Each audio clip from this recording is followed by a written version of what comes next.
शुरू करें अपना धुआंधार शानदार सेशन आज का। फटाफट से क्विक टेक चेक कर लो, ऑडियो वीडियो सब कुछ क्लियर है, सब चंगा सी। We can begin.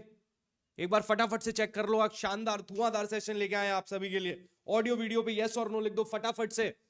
आज बेहतरीन तरीके से सुबह मैंने चेक किया बट हरियाणा के लिए नहीं। चलो ओके ओके चलो, सारा ऑडियो वीडियो क्लियर है सबको? फटाफट से बता दो यस और नो। एक बहुत ही शानदार धुआंधार क्लास आपके लिए लेके आए। Indian contract act section 1 to 75, the entire general principles of contract act in one class. कमाल के अंडरस्टैंडिंग, केस लॉ, सब कुछ 1 से 75 तक आज की क्लास में याद करके जाना है। ठीक है, सब लोग वीडियो को लाइक कर देंगे, शेयर कर देंगे अपने दोस्तों के साथ। शुरू करने जा रहे हैं। 2 घंटे का सेशन हो सकता है बिकॉज रिक्वायरमेंट है, अच्छे से पढ़ाना है, केस लॉज और सब कुछ। तो 2 घंटे का क्लास हो सकता है, बट आप सभी से ये निवेदन है, बहुत ही मेहनत करके ये सेशंस आपके लिए लाए जाते हैं, तो आप कोशिश करिएगा इसको पूरा सुनिएगा। डेफिनेटली आपने कहीं से कुछ भी कॉन्ट्रैक्ट एक्ट कहीं से भी पढ़ा होगा, आपको जरूर कुछ ना कुछ या बहुत कुछ नया सीखने को मिलेगा। ठीक है, चलिए जी शुरू करते हैं। आगे जी सारे गुड इवनिंग गुड इवनिंग। चलिए बेहतरीन, चलिए शानदार जबरदस्त, जिंदाबाद। शुरू करते हैं आज का session. The entire Indian contract act section 1 to 75। समय की हमारे पास कमी है क्योंकि 1.5 से 2 घंटे में हमको पूरा खत्म करना है। इधर उधर की बात ना करते हुए सीधे शुरू करते हैं। आपकी सुविधा के लिए कुछ चीजें मैं लिख के लाया हूं ताकि मुझे लिखने में यहां पे टाइम वेस्ट ना हो। तो that is the broad agenda. चलिए शुरू करते हैं। इंडियन कॉन्ट्रैक्ट एक्ट 1872, इसके बारे में हमको पढ़ना है। अगर आप देखते हो तो सेक्शन 1 से 75 इंडियन कॉन्ट्रैक्ट एक्ट जो है वो general principles of Indian contract act की बात करते हैं। उसके बाद जो स्पेशल कॉन्ट्रैक्ट्स हैं वो हमें दिए हुए हैं। ठीक है, तो वो अपने को सबको पता है, बेसिक चीजें हैं इंडियन कॉन्ट्रैक्ट एक्ट के बारे में। सबसे पहले समझना है कि इंडियन कॉन्ट्रैक्ट एक्ट करता क्या है। ये एक सवाल आपसे इंटरव्यू में भी पूछा जाता है और आपको एक जनरल अंडरस्टैंडिंग होनी चाहिए। जैसे हमारे पीनल लॉज हैं, आईपीसी है, तो वो क्या करता है? वो डिफाइन करता है कि कोई भी एक्ट ऑफेंस कब होगा और अगर ऑफेंस है तो वो कितनी हद तक पनिशेबल होगा। ये काम हमारा आईपीसी करता है। सीआरपीसी क्या करता है? सीआरपीसी बताता है कि आईपीसी या किसी लोकल या म्युनिसिपल लॉ में कोई भी व्यक्ति ने कोई ऑफेंस किया है तो उस ऑफेंस को करने के बाद आपको जो सजा मिलेगी उसका तरीका क्या होगा, अगर सजा मिलनी चाहिए या अक्विटल होगा, जो भी होगा उसका प्रोसीजर जो है वो ले डाउन करता है सीआरपीसी। इंडियन एविडेंस एक्ट आपको बताता है कि आपके जो सब्सटैंटिव लॉ में ऑफेंस हैं उनको प्रूव करने का माध्यम क्या है, व्हाट इज द प्रोसेस और what are the equipments, what are the instruments that you can use in order to prove a case. तो इसी तरीके से अगर मैं आपसे पूछूं कि इंडियन कॉन्ट्रैक्ट एक्ट क्या करता है, तो आप कहोगे कि it determines the circumstances in which a promise shall be legally binding on the person making it. एक ऐसी परिस्थिति के बारे में, एक ऐसी संभावनाओं के बारे में बात करता है, ऐसे सर्कमस्टेंसेस के बारे में बात करता है जहां पे एक प्रॉमिस पार्टीज के बीच में लीगली बाइंडिंग होगा। अगर आप इंडियन कॉन्ट्रैक्ट एक्ट की स्कीम को समझना चाहते हैं कि इंडियन कॉन्ट्रैक्ट एक्ट करता क्या है, तो अगर आप देखो, अगर आप शुरुआत के प्रोविजंस देखो, तो अभी मैं आपको यहां पे डायग्राम वायग्राम के थ्रू सब कुछ समझाऊंगा, पूरा अच्छे से आपको सब कुछ समझ में आ जाएगा। तो अगर आप देखोगे तो सेक्शन 1 से लेकर 36 तक के जो जनरल प्रिंसिपल्स है वो कॉन्ट्रैक्ट की फॉर्मेशन की बात करते हैं। अगर आप शांति से समझो तो सेक्शन 1 से लेकर 36 तक के जो प्रोविजंस है। अब वेरी गुड इवनिंग सभी को। मैं बस इतना निवेदन करना चाहता हूं, आप सभी अगर मेरा इस लेक्चर को देखने आए हो, बहुत ही मेहनत से इस लेक्चर को लेकर आया जाता है और बहुत ही शिद्दत से मैं आज पढ़ाने वाला हूं। तो आपसे बस निवेदन है कि बीच से मत जाइएगा, 2 घंटे निकालिएगा अपने जीवन के और मैं आपको गारंटी देता हूं दैट आप बहुत कुछ सीख के जाने वाले हो। ठीक है, क्योंकि जब एक एजुकेटर को रिस्पॉन्स स्टूडेंट्स के थ्रू नहीं मिलता है तो कहीं ना कहीं उसका मोटिवेशन भी थोड़ा सा डाउन होता है। ठीक है, अगर अच्छा लगता है, नहीं अच्छा लगता है तब तुम स्वतंत्र हो जाने के लिए, लेकिन अगर अच्छा लग रहा है तो नहीं जाना है। ठीक है, चलिए शुरू करते हैं आगे। तो what I am trying to tell you कि अगर आप इंडियन कॉन्ट्रैक्ट एक्ट की पूरी स्कीम देखते हैं तो इंडियन कॉन्ट्रैक्ट एक्ट कर क्या रहा है, अगर इसको आप समझे तो सेक्शन 1 से लेकर 36 तक वो बता रहा है कि एक कॉन्ट्रैक्ट का फॉर्मेशन कैसे होता है, कौन सा एक वॉइड अग्रीमेंट होगा, कौन सा एक वैलिड कॉन्ट्रैक्ट होगा, प्रपोजल क्या होगा, एक्सेप्टेंस क्या होगा, प्रॉमिस बनेगा, कंसिडरेशन होगा, अग्रीमेंट बनेगा, सेक्शन 10 की रिक्वायरमेंट्स फुलफिल होंगी, तब आपके कॉन्ट्रैक्ट का फॉर्मेशन होगा। कौन से कॉन्ट्रैक्ट एक वैलिड कॉन्ट्रैक्ट्स होंगे, इसकी पूरी कहानी सेक्शन नंबर 36 तक दी हुई है। तो अगर आपसे पूछे कोई कि कॉन्ट्रैक्ट एक्ट कैसे बटा हुआ है, तो सेक्शन 1 से 36 तक वो बताता है कि कॉन्ट्रैक्ट फॉर्मेशन कैसे होता है। सेक्शन 37 से डिस्चार्ज ऑफ कॉन्ट्रैक्ट शुरू होता है, मतलब वहां पे ये बताते हैं कि अगर अगर आपने कोई भी लीगली वैलिड कॉन्ट्रैक्ट में एंटर किया है तो आपको उस कॉन्ट्रैक्ट की परफॉर्मेंस करना जरूरी है। अगर आप उसको परफॉर्म नहीं करते हो तो आप ब्रीच कॉन्स्टिट्यूट करोगे। अगर अदरवाइज एक्सक्यूज बाय लॉ नहीं है तो ब्रीच कॉन्स्टिट्यूट होगी, और फिर उसके लिए हमने 73 74 में डैमेजेस की बात करी। तो कॉन्ट्रैक्ट एक्ट बताता है कि एक संविदा की रचना कैसे होती है, और अगर एक संविदा की रचना विधि के अनुरूप हुई है, इन दैट केस आपके ऊपर लीगली बाइंडिंग है कि आप अपने कॉन्ट्रैक्चुअल ऑब्लिगेशंस को फुलफिल करेंगे। और अगर आपने कॉन्ट्रैक्चुअल ऑब्लिगेशंस को फुलफिल नहीं किया तो वो ब्रीच कहलाएगी, और उसके लिए करस्पॉन्डिंग डैमेजेस आपको कोर्ट के द्वारा दिए जा सकते हैं। वो लिक्विडेटेड हो सकते हैं, अनलिक्विडेटेड हो सकते हैं, उसके बारे में बात करेंगे। सो ये स्कीम है इंडियन कॉन्ट्रैक्ट एक्ट की, और इंडियन कॉन्ट्रैक्ट एक्ट ये काम कर रहा है। तो before studying the law, before going to the provisions, ये बात आपको जानना जरूरी था। It consist of limiting principles. अगर आपसे और कहा जाए कि सर इंडियन कॉन्ट्रैक्ट एक्ट क्या कर रहा है, तो it consist of limiting principles within which parties may create rights and duties which the law will enforce. Contract act बताता है आप दो लोगों को अगर कॉन्ट्रैक्ट में एंटर होना है तो आपको किन बातों का ध्यान रखना है। आप माइनर के साथ नहीं हो सकते, बिना कंसिडरेशन के नहीं हो सकते, मैरिज के रिस्ट्रेंट में कॉन्ट्रैक्ट नहीं कर सकते, ट्रेड के रिस्ट्रेंट में कॉन्ट्रैक्ट नहीं कर सकते। ये सारी बातें इंडियन कॉन्ट्रैक्ट एक्ट आपको समझाता है। तो इंडियन कॉन्ट्रैक्ट एक्ट वो लिमिटिंग प्रिंसिपल्स देता है जिनको ध्यान में रख के कोई भी दो व्यक्ति आपस में कॉन्ट्रैक्ट कर सकते हैं। That is what the Indian contract act is doing.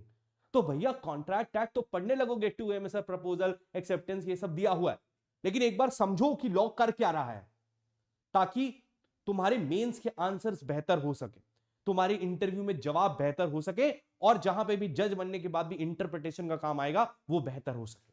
तो दैट इज द स्कोप और the idea of the Indian contract act. चलिए, ये बात समझ में आती है। बेसिक कुछ चीजें जो आपको शायद पता भी होंगी, बहुत ज्यादा उसमें करने की जरूरत नहीं है। अगर आप देखो तो इंडियन कॉन्ट्रैक्ट एक्ट में सेक्शन 1 से 75 तक जनरल प्रोविजंस है। 76 से 123 बात करोगे वो रिपील हो गया है, जो सेल्स ऑफ गुड्स एक्ट में बन गया है 1930 के। उसके बाद 124 से 238 तक आपके स्पेशल कॉन्ट्रैक्ट्स हैं, यानी कि indemnity, guarantee, bailment, pledge, agency और ये सब। और 238 से लेकर 260 तक भी रिपील हो चुका है। ये बेसिक स्कीम है इंडियन कॉन्ट्रैक्ट एक्ट की, जो आप बचपन से पढ़ते आ रहे हो, इसमें कोई बहुत दिक्कत नहीं। Now this is the most important thing of our entire class. ये चार्ट जिसको समझ में आ गया उसको पूरा कॉन्ट्रैक्ट एक्ट समझ में आ गया। अगर आपको ये चार्ट समझ में आ गया तो the entire contract act is a child's play for you. ये एक ऐसा चार्ट है जो आपके फॉर्मेशन ऑफ द कॉन्ट्रैक्ट को बताता है कि कोई कॉन्ट्रैक्ट फॉर्म कैसे होता है। ठीक है, अब इसको देखते हैं क्या कहता है ये। थोड़ा सा मैं तेजी से इसलिए पढ़ा रहा हूं क्योंकि मैं बहुत सारी चीजें बताना चाहता हूं आपको, और मैं उम्मीद करता हूं कि थोड़ा बहुत शायद आपने कॉन्ट्रैक्ट कहीं ना कहीं कभी ना कभी पढ़ा होगा। अगर आपने बिल्कुल नहीं पढ़ा है तो भी आपको 60% चीजें समझ में आएंगी, लेकिन अगर आपने एक भी बार कॉन्ट्रैक्ट एक्ट पढ़ा है तो आपको 100% ये क्लास समझ में आएगी। लेकिन थोड़ी सी स्पीड अप करनी पड़ेगी क्योंकि हमको सारे सेक्शंस पढ़ाने हैं 75 तक, तो इस वजह से थोड़ा सा उस पर एक्सक्यूज करना कि सर थोड़ा जल्दी पढ़ा रहे हैं। आप इसको बाद में रिवाइज कर सकते हो, आपको बेहतर समझ में आएगा, कोई दिक्कत की बात नहीं। मैं कहता हूं जब हम फॉर्मेशन ऑफ अ कॉन्ट्रैक्ट की बात करते हैं, विधिक रूप से एक संविदा की रचना कैसे होती है, how can a contract be formed, अगर ये हमारा क्वेश्चन होता है तो हम देखते हैं कि सबसे पहला इंग्रेडिएंट या सबसे पहला एसेंशियल जो किसी कॉन्ट्रैक्ट के फॉर्मेशन में होता है वो होता है प्रपोजल। अब ये प्रपोजल जो है यही आपका इंग्लिश लॉ में ऑफर के नाम से जाना जाता है। ठीक है, इंग्लिश लॉ में इसको ऑफर बोलते हैं, आप अक्सर पढ़ते होंगे। देखो हमारा जो इंडियन कॉन्ट्रैक्ट है वो एक्ट है वो इंग्लिश लॉ से मेजरली लिया गया। तो बहुत सारे टर्म्स ऐसे हैं जो इंग्लिश लॉ में वहां के कॉन्ट्रैक्ट एक्ट में यूज होते थे, उनको चेंज करके या उनके सिनोनिम्स जो है वो इंडियन कॉन्ट्रैक्ट एक्ट में यूज किए गए हैं। तो जनरली होता है कि जब आप बुक्स पढ़ते हो या लिखते हो आंसर्स, तो आप इंटरचेंजेबली चीजों को यूज करते हो। तो मैं आपको यहां समझाना चाहता हूं, जैसे प्रपोजल है तो प्रपोजल इंडियन कॉन्ट्रैक्ट एक्ट का वर्ड है और इंग्लिश लॉ में इसको ऑफर बोलते हैं। इसी तरीके से एक वर्ड है फ्रस्ट्रेशन, जिसको हम इंडियन लॉ में इंपॉसिबिलिटी बोलते हैं। हालांकि इंपॉसिबिलिटी और फ्रस्ट्रेशन में थोड़ा सा फर्क है, लेकिन कंसेप्ट मोर और लेस सिमिलर है। इसी तरीके से इंडियन लॉ में कोर्शन आता है, इंग्लिश लॉ में ड्यूरेस आता है। हालांकि वहां पे भी दोनों में 2-3 डिफरेंसेस हैं, लेकिन सिमिलर हैं कंसेप्ट्स। तो बहुत सारी जगहों पे आपको ऐसी चीजें मिलेंगी जो इंग्लिश लॉ से ली गई हैं, लेकिन उसको इंडियन लॉ में अलग नाम से बोला जाता है। तो जब हम प्रपोजल की बात करते हैं, जिसको इंग्लिश लॉ में ऑफर बोलते हैं, ठीक है, ठीक है, तो उसको that is the first essential of a contract. अब इस बात को बहुत ध्यान से समझना। Now this is the most important, और within a matter of 10 minutes we are moving to the main thing of the Indian contract. Proposal when accepted, ध्यान से सुनना, और यही लाइन अगर याद हो गई तो पूरा कॉन्ट्रैक्ट एक्ट इसी चार्ट से मैं खत्म कर सकता हूं, इसी 4 वर्ड से। Proposal when accepted becomes a promise. A proposal when accepted becomes a promise. Promise plus consideration. Promise plus consideration becomes an agreement. Proposal when accepted becomes a promise. Promise में consideration अगर add कर दिया तो it becomes an agreement.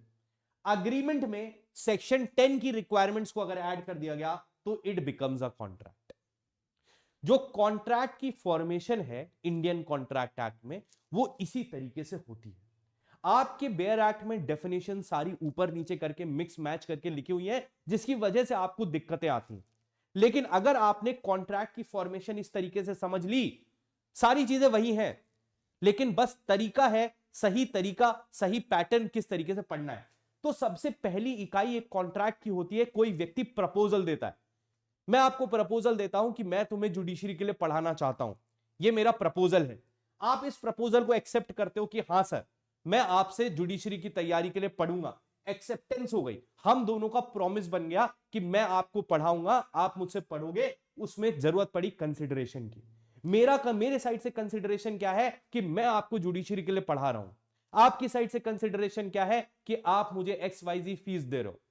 तो quid pro क्यो, मैं अगर अपना कॉन्ट्रैक्चुअल ऑब्लिगेशन पूरा कर रहा हूं आपको पढ़ाने का, तो आप मुझे क्या दे रहे हो, बदले में फीस दे रहे हो।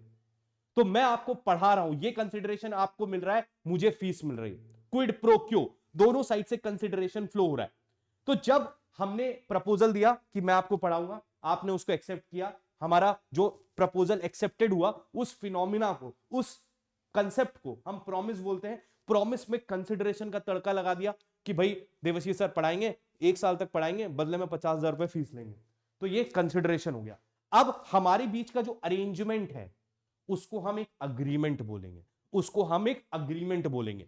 अब इस अग्रीमेंट में सेक्शन 10 की रिक्वायरमेंट है। सेक्शन 10 क्या बोलता है? ऐसा तो नहीं आप माइनर हो, मान लो आप माइनर हो, अब मैंने आपसे कॉन्ट्रैक्ट कर लिया, प्रपोजल था, एक्सेप्टेंस थी, प्रॉमिस था, कंसिडरेशन था, अग्रीमेंट बन गया, बट सेक्शन 10 की रिक्वायरमेंट नहीं हुई, तो वो कॉन्ट्रैक्ट नहीं बन पाया। That will be a void agreement. क्या होगा? Void agreement. क्यों? क्योंकि वो अग्रीमेंट बड़ा हो गया, कभी भी कॉन्ट्रैक्ट नहीं बन पाया। What I am trying to tell you here is कि सेक्शन 10 की रिक्वायरमेंट्स क्या है। मान लीजिए मैंने आपके सर पे बंदूक रख के क्वेश्चन करके बोला कि चलो फीस जमा करो, मैं तुम्हें पढ़ाऊंगा। अब प्रपोजल है, एक्सेप्टेंस है, प्रॉमिस है, कंसिडरेशन है, अग्रीमेंट बन गया, लेकिन सेक्शन 10 में क्वेश्चन लिया हुआ है फ्री कंसेंट का पार्ट, और अगर वो फ्री कंसेंट नहीं है तो आपका कॉन्ट्रैक्ट फॉर्म नहीं होगा। अगर हुआ भी है तो वॉइडेबल होगा at the option of the party. ठीक है, what I am trying to tell you बेटा हियर इज कि किसी भी कॉन्ट्रैक्ट की फॉर्मेशन के ये 4 एसेंशियल्स हैं, 5 जितने भी हैं। Proposal when accepted becomes a promise, promise plus consideration becomes an agreement, agreement plus section 10 becomes a contract. अब इन्हीं सारे वर्ड्स के अंदर आपका पूरा कॉन्ट्रैक्ट एक्ट घूमता है। इन्हीं सारे वर्ड्स को समझाने में 2D में तुम्हारा ये दिया हुआ है, 23 में दिया हुआ है, agreement without consideration is void. Agreement कौन कौन से वॉइड होंगे? 26, 27, 28, 29, 30, वो सारे दिए हुए हैं। सेक्शन 10 में जो कुछ भी दिया हुआ है उसी को आगे एक्सप्लेन किया गया है। तो मेरा कहने का मतलब है ये 4-5 जो वर्ड्स हैं, ये जो आपका चार्ट है, यही इंडियन कॉन्ट्रैक्ट एक्ट का बेसिक है और यही इंडियन कॉन्ट्रैक्ट एक्ट की पूरी फॉर्मेशन करता है। अब आगे बढ़ते हैं। तो पहला टर्म अपन समझते हैं। आज का हमारा पहला टर्म है प्रपोजल। तो the first thing and the foremost thing is proposal. मैंने आपको समझाया प्रपोजल क्या है, इंग्लिश लॉ में ऑफर है, starting point of the contract है। ये बात आपको समझ में आ गई। किसी भी प्रपोजल को इफेक्ट में आने के लिए 2 लोग जरूरी होते हैं। 2A में इसकी डेफिनेशन दी हुई है, अगर आप पढ़ना चाहो तो एक बार आप पढ़ सकते हो। आपके पास आशा करता हूं, उम्मीद करता हूं बेयर एक्ट तो होगा ही। 2A में लिखा हुआ है व्हेन वन पर्सन सिग्निफाइज। यहां पे सिग्निफाइज देखो, इसमें इंपॉर्टेंट है, यहां पे लिखा हुआ है व्हेन वन पर्सन सिग्निफाइज। तो सबसे पहले अगर इसमें 1% लिखा हुआ है तो that person has to be certain. अगर वहां पे any person, when any person signifies लिखा होता तो उसका मतलब होता कि जो व्यक्ति प्रपोजल दे रहा है वो अनसर्टेन हो सकता है। लेकिन यहां पे लिखा हुआ है व्हेन वन पर्सन सिग्निफाइज, तो 1% का मतलब होता है कि that person has to be certain. When one person signifies, signifies का मतलब होता है कम्युनिकेट। यहां पे मैंने लिखा है सिग्निफाई का मतलब होता है कम्युनिकेट। सिग्निफाई का मतलब होता है कम्युनिकेट। मैंने मन में प्रपोजल दिया कि मैं तुम्हें जुडिशरी के लिए पढ़ाना चाहता हूं, मैं मन में ही बैठा रहा, तो कोई मतलब ही नहीं रह गया उस प्रपोजल का। प्रपोजल इफेक्ट में तभी आएगा जब मैंने आपको कम्युनिकेट किया है। When one person signifies to another, अब अनदर में स्पेसिफिक पर्सन नहीं लिखा है, तो वर्ल्ड एट लार्ज को भी हो सकता है, जहां से आपका जनरल प्रपोजल का कंसेप्ट आता है, बट उसको अभी आगे पढ़ेंगे। हिज विलिंगनेस टू डू और to abstain from doing anything with a view of obtaining the assent of that other person to such act और abstinence, he is said to make a proposal. तो proposal के लिए मुख्य मुख्य बातें जो आपको समझनी है, starting point of the contract हो गया, दो लोगों के बीच में क्या नाम है होता है प्रपोजल, दो लोगों से कम के बीच में नहीं हो सकता, ये बात समझ में आ गई। सिग्निफाई का मतलब होता है कम्युनिकेट। फिर लिखा है विलिंगनेस। विलिंगनेस एक इंपॉर्टेंट पॉइंट होता है प्रपोजल का। जब भी मैं आपको कोई प्रपोजल देता हूं तो मेरी इंटेंट होनी चाहिए कि मैं एक लीगली बाइंडिंग कॉन्ट्रैक्ट में एंटर होना चाहता हूं। इसीलिए जब आप पढ़ते हो कि एक एग्जांपल आप पढ़ते होगे कि मान लो आपसे मम्मी ने बोला कि बेटा 10th में तुम अगर फर्स्ट रैंक लाओगे तो मैं तुम्हें बाइक दूंगी, ठीक है, और आप फटाफट से जाके फर्स्ट रैंक ले आए, फटाफट से जाके मतलब मेहनत करके। उसके बाद मम्मी ने कहा शाबाश मेरा बच्चा बहुत अच्छा, अब जब वो 12th में लाएगा तब इसको बाइक दिलाएंगे। आप कहोगे सर मैं जा रहा हूं कोर्ट, मम्मी ने मेरे साथ कॉन्ट्रैक्ट किया था कि जो है अगर तुम फर्स्ट रैंक लाओगे तो तुम्हें बाइक मिलेगी, अब ये दे नहीं रही है, मैं कोर्ट में जाऊंगा, कोर्ट में बोलूंगा मेरा राइट है। कॉन्ट्रैक्ट था हमारे बीच में, प्रपोजल था, एक्सेप्टेंस था, कंसिडरेशन था, सब कुछ था, तो नहीं होगा। क्यों? क्योंकि intent to create legal obligations नहीं था। बाल्फर वर्सेस बाल्फर का केस आता है फैमिली अरेंजमेंट्स में। मेरा कहने का मतलब है कि लॉ समझाना चाहता है यहां पे कि आपकी विलिंगनेस होनी चाहिए कि सामने वाला कुछ करेगा या नहीं करेगा, और आपने ये जो प्रपोजल दिया है that has to be to obtain the assent. यहां पे एक और वर्ड आता है टू ऑब्टेन द असेंट। इसका यह मतलब होता है कि जब आपने किसी को प्रपोजल दिया तो आप चाहते हैं कि वो व्यक्ति आपका प्रपोजल माने, आप एक जनरल इंक्वायरी नहीं कर रहे हो।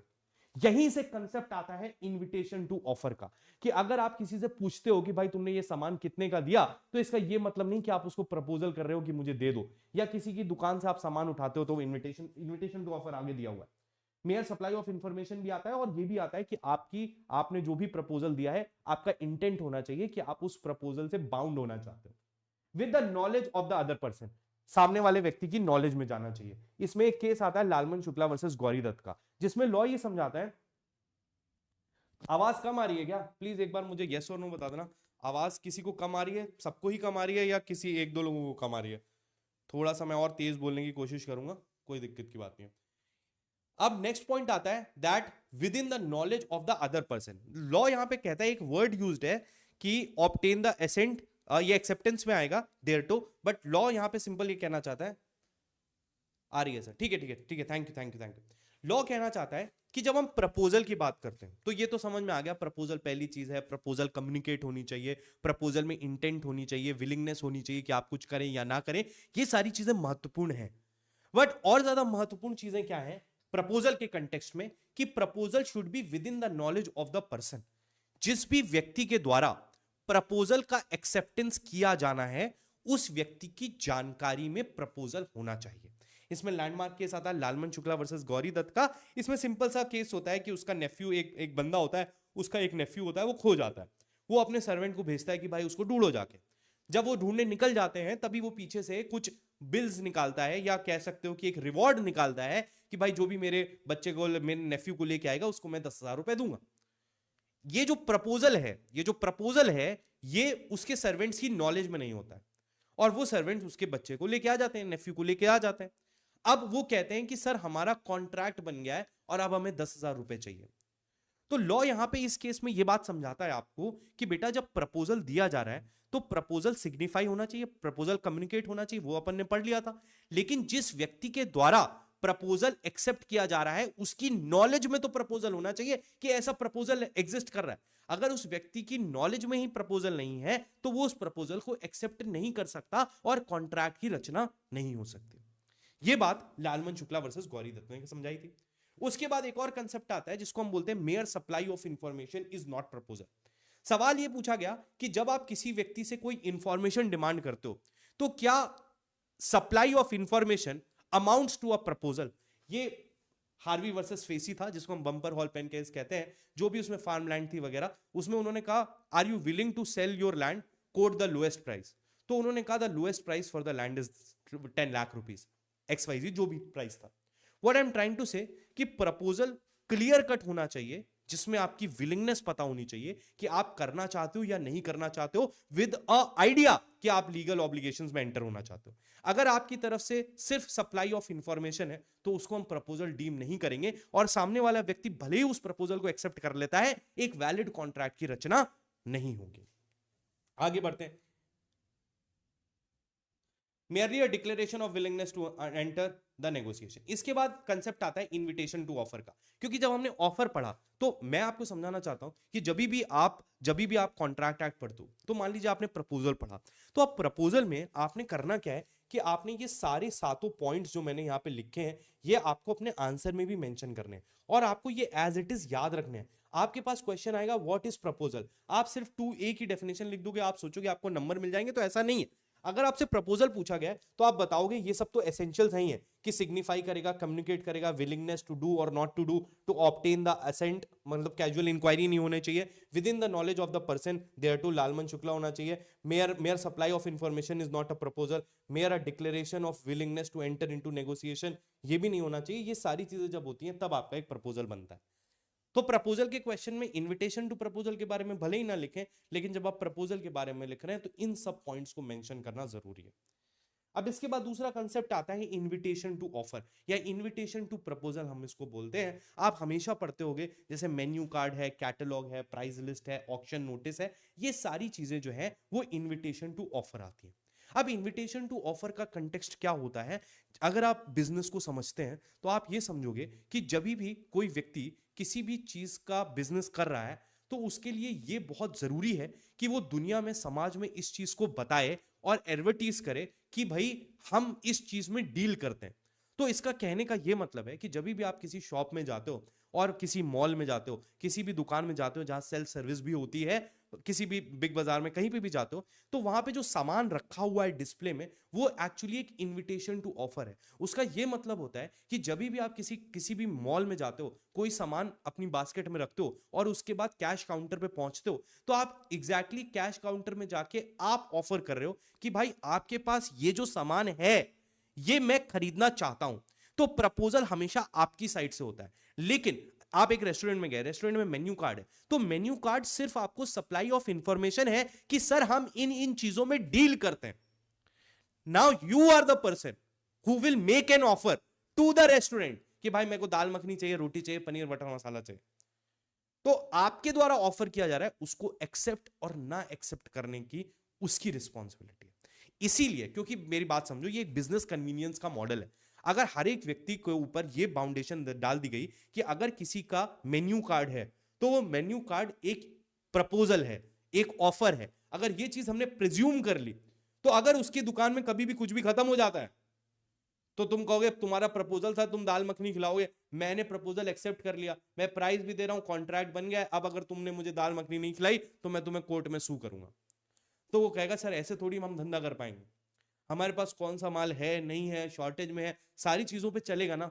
तो ये मर्केंटाइल लॉ का एक कंसेप्ट है जिसको आपको बस इतना समझना है कि जैसे ऑक्शन का नोटिस है या प्राइस लिस्ट है, कैटलॉग है, ये सारी चीजें जो है आपकी क्या कहलाती है, इनविटेशन टू ऑफर कहलाती है। इसमें एक टेंडर और ऑक्शन के बारे में बात किया गया है कि अगर कोई भी प्रॉपर्टी जैसे ऑक्शन हो रही है, ठीक है, या किसी भी चीज के टेंडर दिए जा रहे हैं, तो वो सारे इनविटेशन टू ऑफर होते हैं। लेकिन ठीक है, अगर कोई भी बिडर, अगर ऐसा कोई ऑक्शन होता है जहां पे कोई भी बिडर बिड करता है तो उसको हम ऑफर मानते हैं। इसका मतलब मैं सिंपल समझाता हूं, मान लीजिए आईपीएल हो रहा है, आईपीएल में बिडिंग हो रही है, अब उसमें कोई प्लेयर आया कि ये प्लेयर है, मान लीजिए महेंद्र सिंह धोनी जी हैं, और कौन खरीदेगा, तो अब वहां पे जितने लोग बिड कर रहे हैं, 1 करोड़, 10 करोड़, 5 करोड़, वो सारे ऑफर दे रहे हैं, और उसको एक्सेप्ट कौन कर रहा है, जो हैमर पे सोल्ड करके मारता है।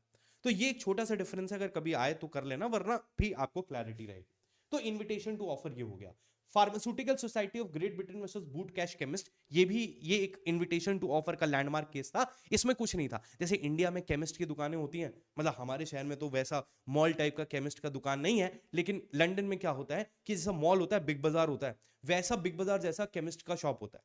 तो वहां पे आप जाओ, अपने नाम की दवाई जो भी आपको चाहिए वो ले लो, और उसके बाद काउंटर पे जाके बिलिंग कर लो, ठीक है, ऐसा होता है सिस्टम। अब हुआ क्या इस केस में कि जो बंदा था उसने एक शेड्यूल एंड ड्रग्स, बेसिकली ऐसा होता है कि कुछ ऐसी दवाइयां होती हैं जो सिर्फ प्रिस्क्रिप्शन पे मिल सकती हैं। जैसे इंडिया में भी अगर आप देखो कि नींद की दवाई, डिप्रेशन की दवाई, या ये सारी दवाइयां जो है वो सिर्फ प्रिस्क्रिप्शन पे मिल सकती हैं। लेकिन पैरासीटामॉल आप जाओ और आपको ऐसे ही मिल जाएगी, पुदीनरा ऐसे ही मिल जाएगा, बिना प्रिस्क्रिप्शन के मिल जाएगा। तो कुछ ड्रग ऐसे होते हैं जो प्रिस्क्रिप्शन में मिलते हैं, कुछ ड्रग ऐसे होते हैं जो नॉन प्रिस्क्रिप्शन पे मिलते हैं। अब ये बंदा अपना ट्रॉली लेके गया सुपरमार्केट में, और उसने ऐसा कोई दवाई, ड्रग मतलब दवाई ऐसी कोई रख ली अपने उसमें कार्ट में, जो कि प्रिस्क्रिप्शन पे ही दी जा सकती थी। अब जब प्रिस्क्रिप्शन पे ही दी जा सकती है और वो काउंटर पे पहुंचा, तो उसने कहा आपने दवाई लगाई हुई है डिस्प्ले पे, आपकी तरफ से ऑफर है, मैंने ऑफर एक्सेप्ट कर लिया, मुझे खरीदना है, आपका जो प्राइस इस पे लिखा हुआ है वो प्राइस मैं दे रहा हूं, तो कॉन्ट्रैक्ट हो गया, आप मना ही नहीं कर सकते मुझे कि मैं नहीं ले सकता। तो कोर्ट ने समझाया कि जो डिस्प्ले में गुड्स लगे ये इनविटेशन टू ऑफर है। जो केमिस्ट है, वैसे भी प्रिस्क्रिप्शन के बिना आप नहीं बेच सकते, वो एक अलग लॉजिक है, बट यहां पे जो कॉन्ट्रैक्ट का बात है वो ये है कि सर वो एक डिस्प्ले पे आइटम जो था वो मेयर इंफॉर्मेशन था कि हम ये चीजें बेचते हैं, आप आके हमें ऑफर दीजिए, हम आपका ऑफर एक्सेप्ट करेंगे या रिजेक्ट करेंगे। ठीक है, बोलो ए यार, यस और नो लिख दो यार, वीडियो को लाइक कर दो, 70-80 बच्चे देखते हो और 30 लाइक है यार, पानी पी लो यार, सब कुछ पढ़ा दूंगा आज की क्लास में।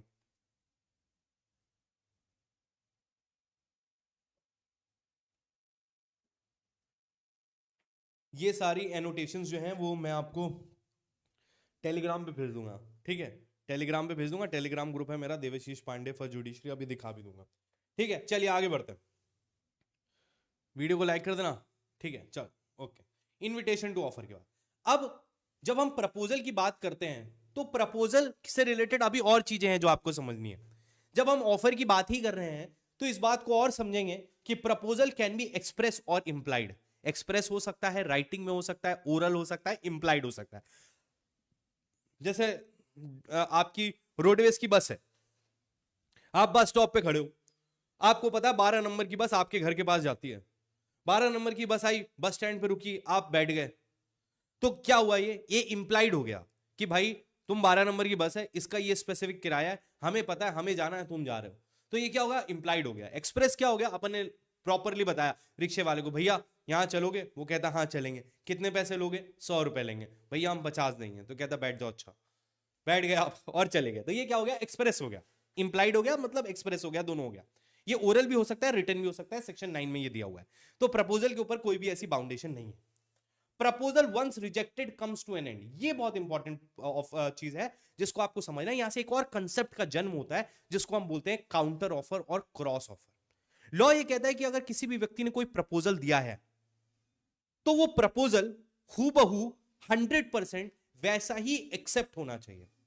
लॉ कहता है मिरर रूल में सेक्शन 7 में कि अगर कोई भी प्रपोजल दिया गया है तो उस प्रपोजल के लिए यह बहुत महत्वपूर्ण है उसकी एक्सेप्टेंस में कि प्रपोजल एज इट इज किया गया हो, जिसको हम मिरर रूल बोलते हैं। अगर मिरर रख दिया जाए तो सारी छवि सेम आ जाएगी। तो लॉ यहां समझाना चाहता है कि अगर आपने कोई भी प्रपोजल दिया है तो अगर आपको सामने वाले का प्रपोजल एक्सेप्ट कर रहे हैं तो हूबहू वैसा ही कर रहा है। अगर मैंने आपको प्रपोजल दिया कि मैं आपको जुडिशरी के लिए पढ़ाना चाहता हूं, मेरी 50,000 रुपए फीस है, आप अगर पढ़ना चाहते हो, आपने उसको एक्सेप्ट कर लिया, हाँ सर मैंने आपको बताया 1 साल के लिए मैं पढ़ाऊंगा, 50,000 रुपए फीस है, ये सारी चीजें हैं, आपने उसको एक्सेप्ट कर लिया, आपने 50,000 दे दिया, हमारा कॉन्ट्रैक्ट हो गया। लेकिन अगर मैंने आपसे कहा कि मैं तुम्हें जुडिशरी के लिए पढ़ाऊंगा, 1 साल का कोर्स है, 50,000 फीस है, आपने कहा सर 100-200 कम कर लो और जो है 40-45,000 ले लो, तो जैसे ही आपने मेरे प्रपोजल की किसी भी कंडीशन को चेंज किया तो लॉ कहता है कि अब आपकी साइड से एक प्रपोजल मेरे पास आया। Now I am the person who will be accepting your proposal. इसका यह मतलब है कि जब मैंने आपसे कहा कि मैं आपको पढ़ाना चाहता हूं, 50,000 रुपए फीस है, क्या आप मुझसे पढ़ोगे, तो प्रपोजल मैं दे रहा था, एक्सेप्ट आपको करना था। लेकिन जैसे ही आपने कहा कि सर 45,000 फीस ले लीजिए, थोड़ा कम कर लीजिए, या 40,000 फीस ले लीजिए, तो अब आपकी तरफ से प्रपोजल आ गया और अब इसको एक्सेप्ट या ना एक्सेप्ट करना मेरे ऊपर है। तो जब मैंने आपको प्रपोजल दिया, उस प्रपोजल को अगर हूबहू पूरी तरीके से आपने एक्सेप्ट नहीं करते हुए उसमें कुछ अमेंडमेंट सजेस्ट किए, इन that case the law says that it is a counter proposal. It is a counter proposal आपकी साइड से, जिसको मैं एक्सेप्ट कर सकता हूं या डिनाई कर सकता हूं। ठीक है, इसको हम बोलते हैं काउंटर प्रपोजल। उसके बाद एक और कंसेप्ट आता है, हाँ पीपीटी सब कर देंगे, जनरल ऑफर की भी बात करेंगे, ठीक है, सब करेंगे सारी चीजें। यार कैसे तुम लोग कह रहे हो लाइक किया है यार, अभी भी लाइक नहीं बढ़ रहे हैं, या तो मैं रिफ्रेश करके देखूं, कुछ तो गड़बड़ झाला चल रहा है। हाँ हो गया, ठीक है, कोई दिक्कत नहीं, मेरी साइड से दिक्कत है, रिफ्रेश करने की जरूरत थी। नो प्रॉब्लम है जी, नो प्रॉब्लम है जी। चलो, तो proposal once rejected comes to an end, ये समझ में आ गया, काउंटर प्रपोजल।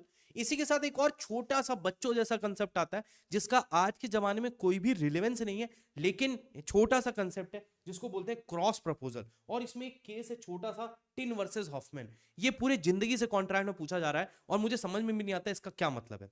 क्रॉस प्रपोजल का मतलब होता है same parties, same subject matter, same terms. इसका मतलब मैंने यहां से आपको एक प्रपोजल लिखा कि क्या मैं तुम्हें जुडिशरी की कोचिंग पढ़ाना चाहता हूं, 1 साल का ड्यूरेशन है, 50,000 रुपए में फीस लूंगा। मैंने एक लेटर तुम्हें भेजा, तुमने उधर से एक लेटर भेजा कि देवशीष सर मैं आपसे जुडिशरी की कोचिंग पढ़ना चाहता हूं 1 साल के लिए और 50,000 रुपए दे सकता हूं मैं, वो आपने मुझे भेज दिया। इसको क्रॉस ऑफर कहते हैं। हालांकि 1872 में लेटर्स चलते होंगे और बाकी सारी चीजें होंगी तब ये चलता होगा, आज के टाइम पे इसका कोई रिलेवेंस नहीं है, इंस्टेंटेनियस रूल की तरह सारे कॉन्ट्रैक्ट होते हैं तो उसकी जरूरत नहीं है।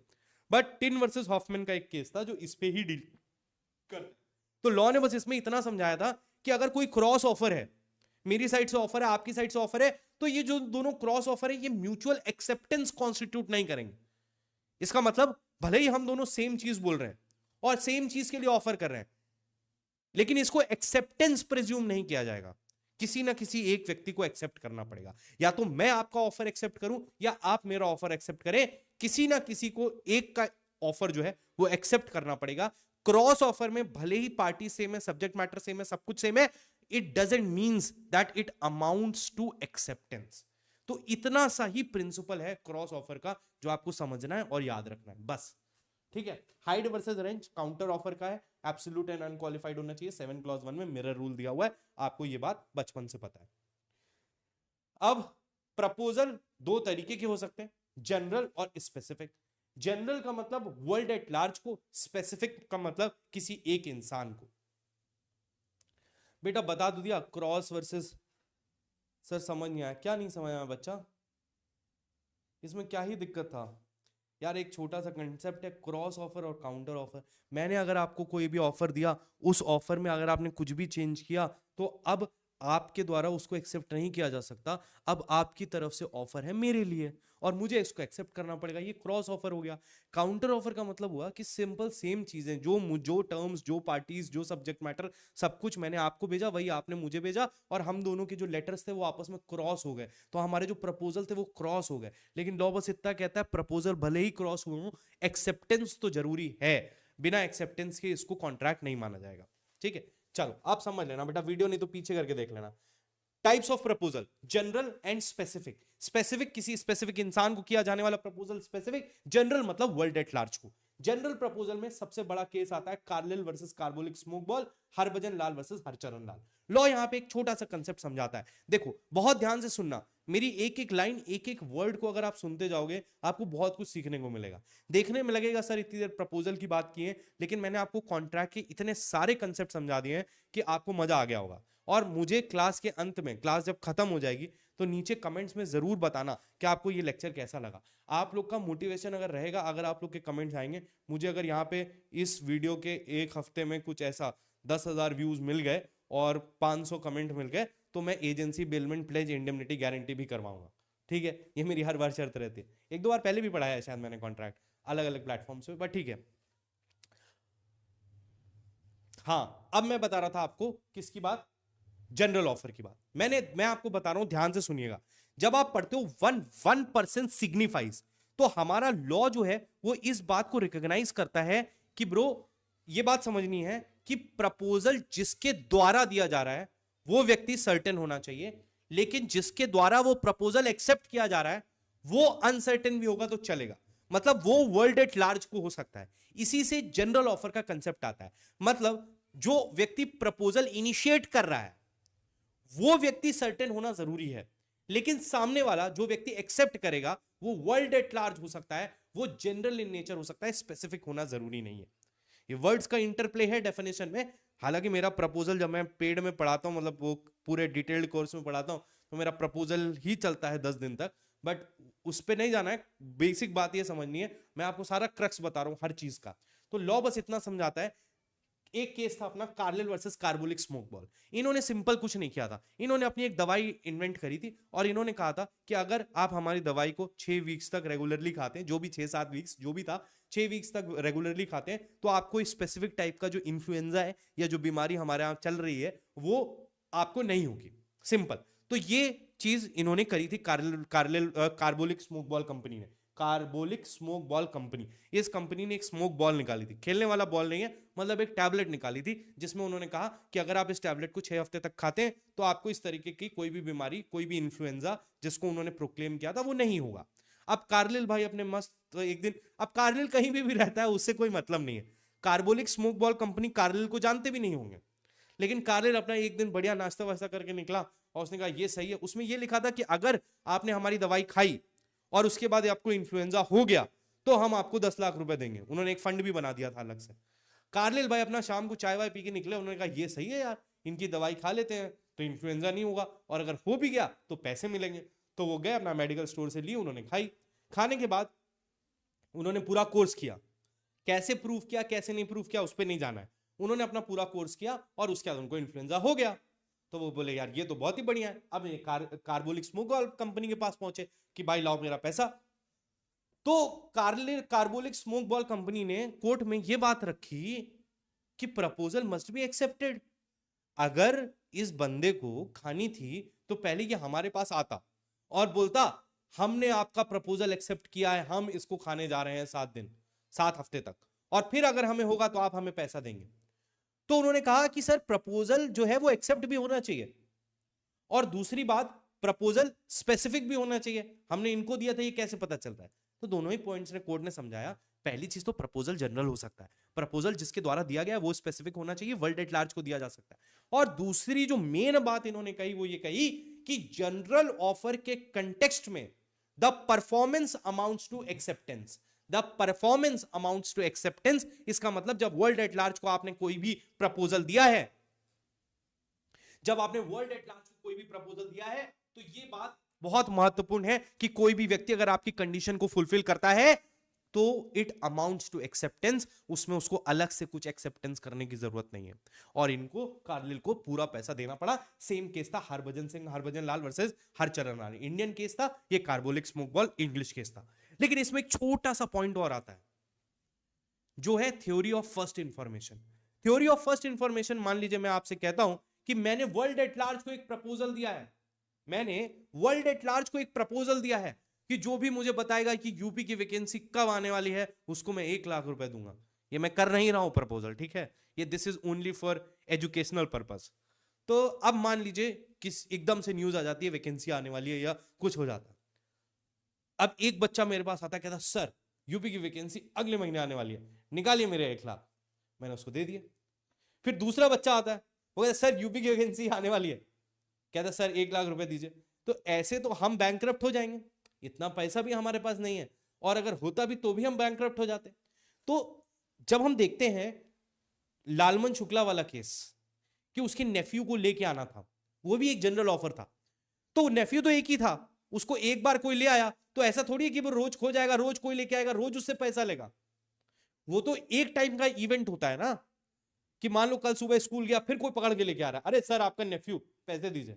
वो परसों सब्जी लेने गया, उसको फिर पकड़ के ले आए, सर सर आपका नेफ्यू पैसा दीजिए। तो लॉ कहता है बेटा जनरल ऑफर तो है, लेकिन जनरल ऑफर के नेचर को समझना है। अगर आपका जनरल ऑफर ऐसा है कि वो एक बार में ही एग्जॉस्ट हो जाएगा, कार्लिल वाला एक बार में एग्जॉस्ट नहीं हो रहा है, जितने लोग यूज कर रहे हैं, अगर उन्होंने कैप नहीं लगाई है, अगर उन्होंने कैप नहीं लगाई है कि हम 1 करोड़ तक का देंगे पैसा, तब की बात अलग है, लेकिन अगर उन्होंने कैप नहीं लगाई तो कितने भी लोग उसको एक्सेप्ट कर सकते हैं। लेकिन जब हम फर्स्ट इंफॉर्मेशन थ्योरी की बात करते हैं, लालमन शुक्ला की बात करते हैं, तो यहां पे समझने की बात यह है कि भाई यहां पे जैसे ही पहले इंसान ने उस ऑफर का परफॉर्मेंस कर दिया, वैसे ही कॉन्ट्रैक्ट खत्म हो गया। अब ऐसा नहीं है कि जनरल ऑफर है तो तुम करते ही रहोगे, वो बेचारा सबको पैसा ही देता रहेगा। ठीक है, तो that is the logic. I hope that is very much pretty clear, उसमें कोई प्रॉब्लम नहीं है। ठीक है, तो ये फर्स्ट इंफॉर्मेशन है लैचर वर्सेस वॉल्श, ये इंपॉर्टेंट केस है जो फर्स्ट इंफॉर्मेशन थ्योरी पे है। तो यहां पे जाके आपका प्रपोजल का कंसेप्ट खत्म होता है। हमने प्रपोजल समझा, उसके साथ में हमने बहुत सारे सेक्शंस भी समझे, चाहे सेक्शन 9 समझाओ, 7 समझाओ, बहुत सारी और चीजें हमने, कंसेप्ट है, काउंटर ऑफर समझा, इनविटेशन टू ऑफर समझा। लेकिन जब भी आप प्रपोजल पढ़ते हो तो आपको ये सारी चीजें जानने की जरूरत है। Next topic is acceptance. बहुत धीमे चल रहे हैं हम लोग, बहुत धीमे चल रहे हैं, लेकिन मजबूरी है। 40 मिनट हो गए हैं लेकिन प्रपोजल ही हो पाया। बट आप सब अगर मेरे साथ रहोगे तो आज चाहे 9 बज जाए चाहे 10 बज जाए, मैं इस पूरे कंसेप्ट को खत्म करके जाऊंगा 75। बस शर्त यही है कि आप सबको साथ रहना है। देखो, मैं औपचारिकता करने नहीं आता हूं। मैंने फर्स्ट क्लास में बोला था कि there is a difference between a YouTuber and a teacher, and we at this platform are trying to bring teachers for you. बहुत सारे लोग वन शॉट करवाते हैं, ठीक है, बहुत सारे लोग यूट्यूब पे कराते हैं, एक क्लास में सब कुछ हो जाएगा, 1 से 75 तक सब खलास। तुम एक बार देखो जाके वीडियोस, उनके भी और मेरे भी, वो हवा में बताएंगे क्या क्या चीजें हैं, और ऊपर ऊपर से सारी चीज टच कर देंगे और कह देंगे हो गया। मेरा वो एजेंडा नहीं है। अगर तुम पढ़ने आए हो, अगर मैंने तुमसे बोला है मैं तुम्हें पूरा पढ़ाऊंगा, या तो मैं बोलता नहीं, और अगर बोला है तो मैं शिद्दत से पूरी चीज पढ़ाऊंगा। फिर उसमें ये नहीं, हाँ कभी कभी टाइम का इशू आ जाता है, 2-3 घंटे हो गए, खत्म ही साला नहीं हो पाया, तो बात अलग है, मुझे फिर अगले उसमें रखना पड़ता है। लेकिन मेरा ये औपचारिक ये नहीं रहता है कि सिर्फ औपचारिकता कर दी जाए। अगर कोई चीज पढ़ाई जाए तो ढंग से पढ़ाई जाए। मैं इससे भी ज्यादा डिटेल में पढ़ाना चाहता था, लेकिन फिर समय बहुत ज्यादा लग जाता। ठीक है, so that is the agenda. खैर, on that note let's come to acceptance. आपने ये बात पढ़ी थी, आपने ये बात पढ़ी थी कि भाई साहब, ये कहां गया, हाँ, proposal when accepted becomes a promise, promise plus consideration becomes an agreement, agreement plus section 10 becomes a contract। Proposal हमने समझ लिया क्या क्या होता है प्रपोजल के बारे में, जितनी कहानी इंडियन कॉन्ट्रैक्ट एक्ट में बयां की गई है अपन ने सारी समझ ली। Now the next topic that we will be dealing is acceptance. Acceptance क्या है? अगर किसी भी व्यक्ति ने कोई प्रपोजल दिया है तो उसको एक्सेप्ट करना, मतलब उसको उससे अग्री करना ही एक्सेप्टेंस कहलाता है। अभी डिटेल में पढ़ेंगे। तो जब प्रपोजल एक्सेप्ट हो जाएगा तो उस कंसेप्ट को हम प्रॉमिस कहते हैं। तो आपके एमसीक्यू में क्वेश्चन आता है, proposal when once accepted becomes a promise, agreement नहीं प्रॉमिस। ठीक है, तो ये चीजें आपको पता है। चलिए आ जाते हैं अपन कहां पे, आ जाओ भाई, आ जाओ आ जाओ आ जाओ, कहां गए, एक्सेप्टेंस पे आ जाते हैं। हाँ, एक्सेप्टेंस की जब हम बात करते हैं तो एंसन साहब का एक बड़ा पॉपुलर स्टेटमेंट है जो कई बार प्री में भी पूछा जाता है। An acceptance to an offer, an acceptance to an offer is what a lighted matchstick to a train of gunpowder। Law कहता है कि एक्सेप्टेंस क्या है? Acceptance to an offer is what a lighted matchstick to a train of gunpowder. एक बार आपने proposal को accept कर लिया, उसके बाद एक्सेप्टेंस रिवोक नहीं हो सकती। इंडियन लॉ में कुछ हद तक हो सकती है, इंस्टेंट नॉन इंस्टेंटेनियस रूल में, बट वो बहुत आगे की बात है। जनरली लॉ ये समझाता है कि भाई कोई भी प्रपोजल अगर एक्सेप्ट कर लिया और उसमें बाकी सारी चीजें अगर हैं, देखो एक्सेप्टेंस तक तो तुम्हारा वो है कि तुम्हारी विल है, उसके बाद तो प्रोसीजरल रिक्वायरमेंट है, उसके बाद तो प्रोसीजरल रिक्वायरमेंट है। आपने अगर एक्सेप्ट कर लिया मेरा प्रपोजल तो खेल वहीं खत्म हो गया। माइनॉरिटी नहीं है, कोर्शन नहीं है, फ्रॉड, इंडियो इन्फ्लुएंस, ये सब बाकी चीजें हैं, बट सबसे एसेंशियल चीज एक्सेप्टेंस होती है। आप मना कर दो, लॉ तो आपको नहीं बोलता है ना, मैंने आपको बोला भाई पढ़ना है, तुम मना कर दो नहीं पढ़ना है सर, कहीं और पढ़ेंगे हम जाके, ठीक है, कोई बात ही खत्म हो गई। तो कोई कॉन्ट्रैक्चुअल ऑब्लिगेशंस क्रिएट ही नहीं हुई। तो एक्सेप्टेंस सबसे इंपॉर्टेंट चीज है कि आप एक्सेप्ट करोगे या नहीं। अगर आप नहीं करते हो तो बात ही खत्म हो गई। Proposal can be accepted by that person only to whom it is made. ये बहुत इंपॉर्टेंट पॉइंट है कि अगर किसी स्पेसिफिक पार्टी को प्रपोजल किया गया, ये जनरल ऑफर के केस में नहीं लगेगा लेकिन स्पेसिफिक पे लगेगा। अगर मैं आपको बोलता हूं कि मैं आपको जुडिशरी के लिए पढ़ाऊंगा, 50,000 फीस लूंगा, आपको पढ़ना है तो आ जाइए, तो ये प्रपोजल मैंने आपसे किया है। तो कोई और व्यक्ति आके नहीं बोल सकता सर हम फर्स्ट हमने एक्सेप्ट कर लिया है, हम पढ़ेंगे आपसे। बिजनेस कन्वीनियंस में मैं शायद उसको पढ़ा भी दूंगा क्योंकि मुझे तो बैच पढ़ाना ही है, लेकिन लॉ क्या कहता है कि अगर कोई भी प्रपोजल किसी स्पेसिफिक व्यक्ति को किया गया है तो हमेशा उस प्रपोजल को वही व्यक्ति एक्सेप्ट कर सकता है, कोई और नहीं। आपको आप लोगों की भाषा में समझाएं, आप लोगों की क्या मतलब, आप लोग की जनरेशन की भाषा में समझाएं, तो अगर आप किसी लड़की को प्रपोज करते हो, ठीक है, तो आपका प्रपोजल वही एक्सेप्ट करेंगे ना, कोई और लड़की कह रही हमने एक्सेप्ट कर लिया तो आपको यार क्या मतलब रह गया बात का, समझ रहे हो ना? तो ये सिंपल बात है, अब आपको बहुत अच्छे से समझ में आ गई होगी। Acceptance must be communicated. तीसरी चीज है एक्सेप्टेंस मस्ट बी कम्युनिकेटेड। ये एक्सेप्टेंस का एक और बहुत इंपॉर्टेंट फीचर है कि अगर एक्सेप्टेंस कम्युनिकेट नहीं करी गई तो फिर वो एक्सेप्टेंस एक्सेप्टेंस नहीं कहलाएगी और आपका प्रपोजल प्रॉमिस नहीं बनेगा। इसका ये मतलब है कि आपने किसी को प्रपोज किया, अब वो मन ही मन हाँ कर रही है लेकिन आपसे बोली नहीं है, तो फिर क्या मतलब है? फ्रेंड जोन है, सिचुएशनशिप, बहुत सारे वर्ड्स आ रहे हैं आजकल मार्केट में। लेकिन कहने का मेरा मतलब है कि इसमें एक केस था पावेल वर्सेस ली का। इसमें इस केस के हिसाब से बताते हैं सर। हाँ, एमपीसीजे के लिए हम बात करेंगे, मेंस का बैच लेके आ रहे हैं हम लोग। अभी मैं आपको सारे बैचेस वगैरह दिखा दूंगा, अगर किसी को ज्वाइन करना है। थोड़ा सा और पढ़ लेते हैं क्योंकि अभी बहुत शुरुआत है, बहुत कुछ पढ़ाना है, तो थोड़ा 1 घंटा पढ़ लेते हैं, फिर थोड़ा सा ब्रेक लेंगे, तब आपको ये सारी कोर्स वोर्स का बता देंगे, टेलीग्राम हैंडल दिखा देंगे, तब कर लेंगे। अभी पढ़ लेते हैं 1 घंटा। तो मैं क्या कह रहा था कि पावेल वर्सेस ली का एक लैंडमार्क केस है जिसमें क्या हुआ, कुछ नहीं हुआ, एक टीचर का इंटरव्यू हुआ हेडमास्टर की पोस्ट के लिए कि भाई तुमको हेडमास्टर बनाना है। अब मैनेजमेंट ने अल्टीमेटली डिसाइड करा कि हाँ इसको बना लेते हैं, ये अच्छा टीचर है। अब क्या हुआ, ये जो अब पावेल था या ली था मुझे भूल गया हूं, ठीक है, लेकिन अब कुल मिला के जो भी कैंडिडेट था उसको विश्वस्त सूत्रों से, मतलब हो सकता है ऑफिस का प्यून या ऑफिस का कोई अधिकारी, उसको बता दिया कि जो है तुम्हारा सिलेक्शन हो गया है, मिठाई विठाई खिलाओ और पार्टी दो और बढ़िया होगा, सब सब हो गया। तो वो खुश हो गया, वो अपना सब मनाने लगा। उसके बाद जो बोर्ड मेंबर्स थे, जो कमेटी थी, उसने अपना डिसीजन चेंज कर दिया और किसी और को हेडमास्टर बना दिया। तो ये पहुंचा कोर्ट, कहता हमें बनाया गया था हेडमास्टर। तो कहते तुमसे बोला कौन? तो कहता है कि वो चपरासी बोला था। तो कहते हैं चपरासी ने तुम्हें ऑफर ही नहीं दिया था कि तुम्हें हेडमास्टर बनना है, या उसको एक्सेप्ट ही नहीं करना था तुम्हारा ऑफर। तुम्हारे ऑफर को जो एक्सेप्टेंस है, मान लीजिए उस टीचर ने ऑफर किया, टीचर ने ऑफर किया कि he wants to be the principal, तो ऑफर किसके द्वारा एक्सेप्ट किया जाएगा? मैनेजमेंट के द्वारा किया जाएगा, ना कि किसी प्यून के द्वारा, because he does not has the authority to decide it. इसमें बहुत ज्यादा वो नहीं होने, सेंटिमेंटल होने की जरूरत नहीं, सर ने बोल दिया, प्यून नहीं डिसाइड कर सकता। अथॉरिटी की बात है, सिस्टम की बात है, ऑर्गेनाइजेशन की बात है। तो कहने का मतलब यह है कि ultimately the management has to accept that offer और मैनेजमेंट हैज टू कम्युनिकेट कि भाई हाँ हम तुम्हारा ऑफर एक्सेप्ट करते हैं, लेकिन कोई और नहीं कर सकता। तो लॉ कहता है एक्सेप्टेंस मस्ट बी कम्युनिकेटेड। अगर आपको कम्युनिकेट ही नहीं की गई है तो भले ही मन में कुछ भी सोचाओ, उन्होंने सब कुछ साइन करके अपनी ड्रॉर में भी रख लिया है, तो भी लॉ कहता है कि वो डीम्ड एक्सेप्टेंस नहीं मानी जाएगी until and unless it has been communicated.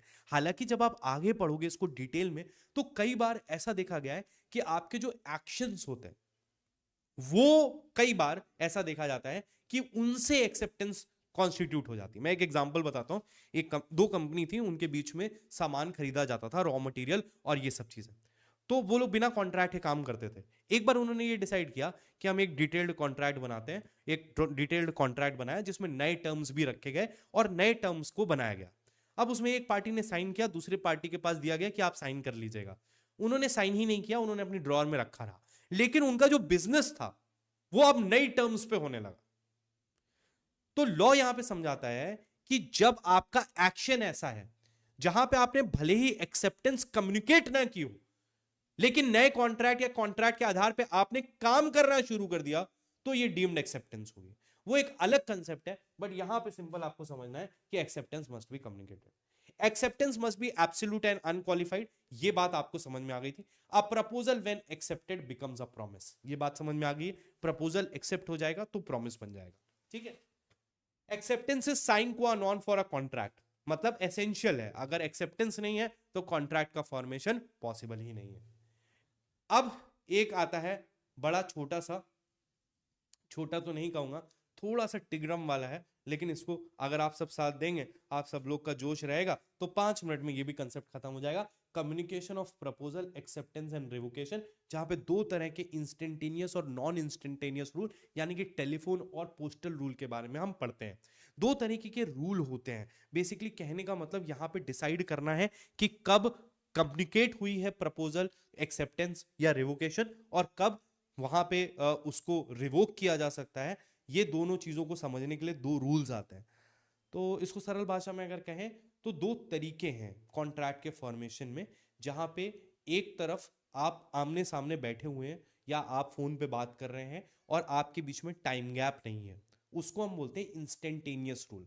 मतलब इंस्टेंटली आप कॉन्ट्रैक्ट को कर रहे हो, तो उसमें प्रपोजल, एक्सेप्टेंस, रिवोकेशन कब होता है ये समझना होता है। और एक दूसरा रूल होता है जहां पे टाइम गैप होता है।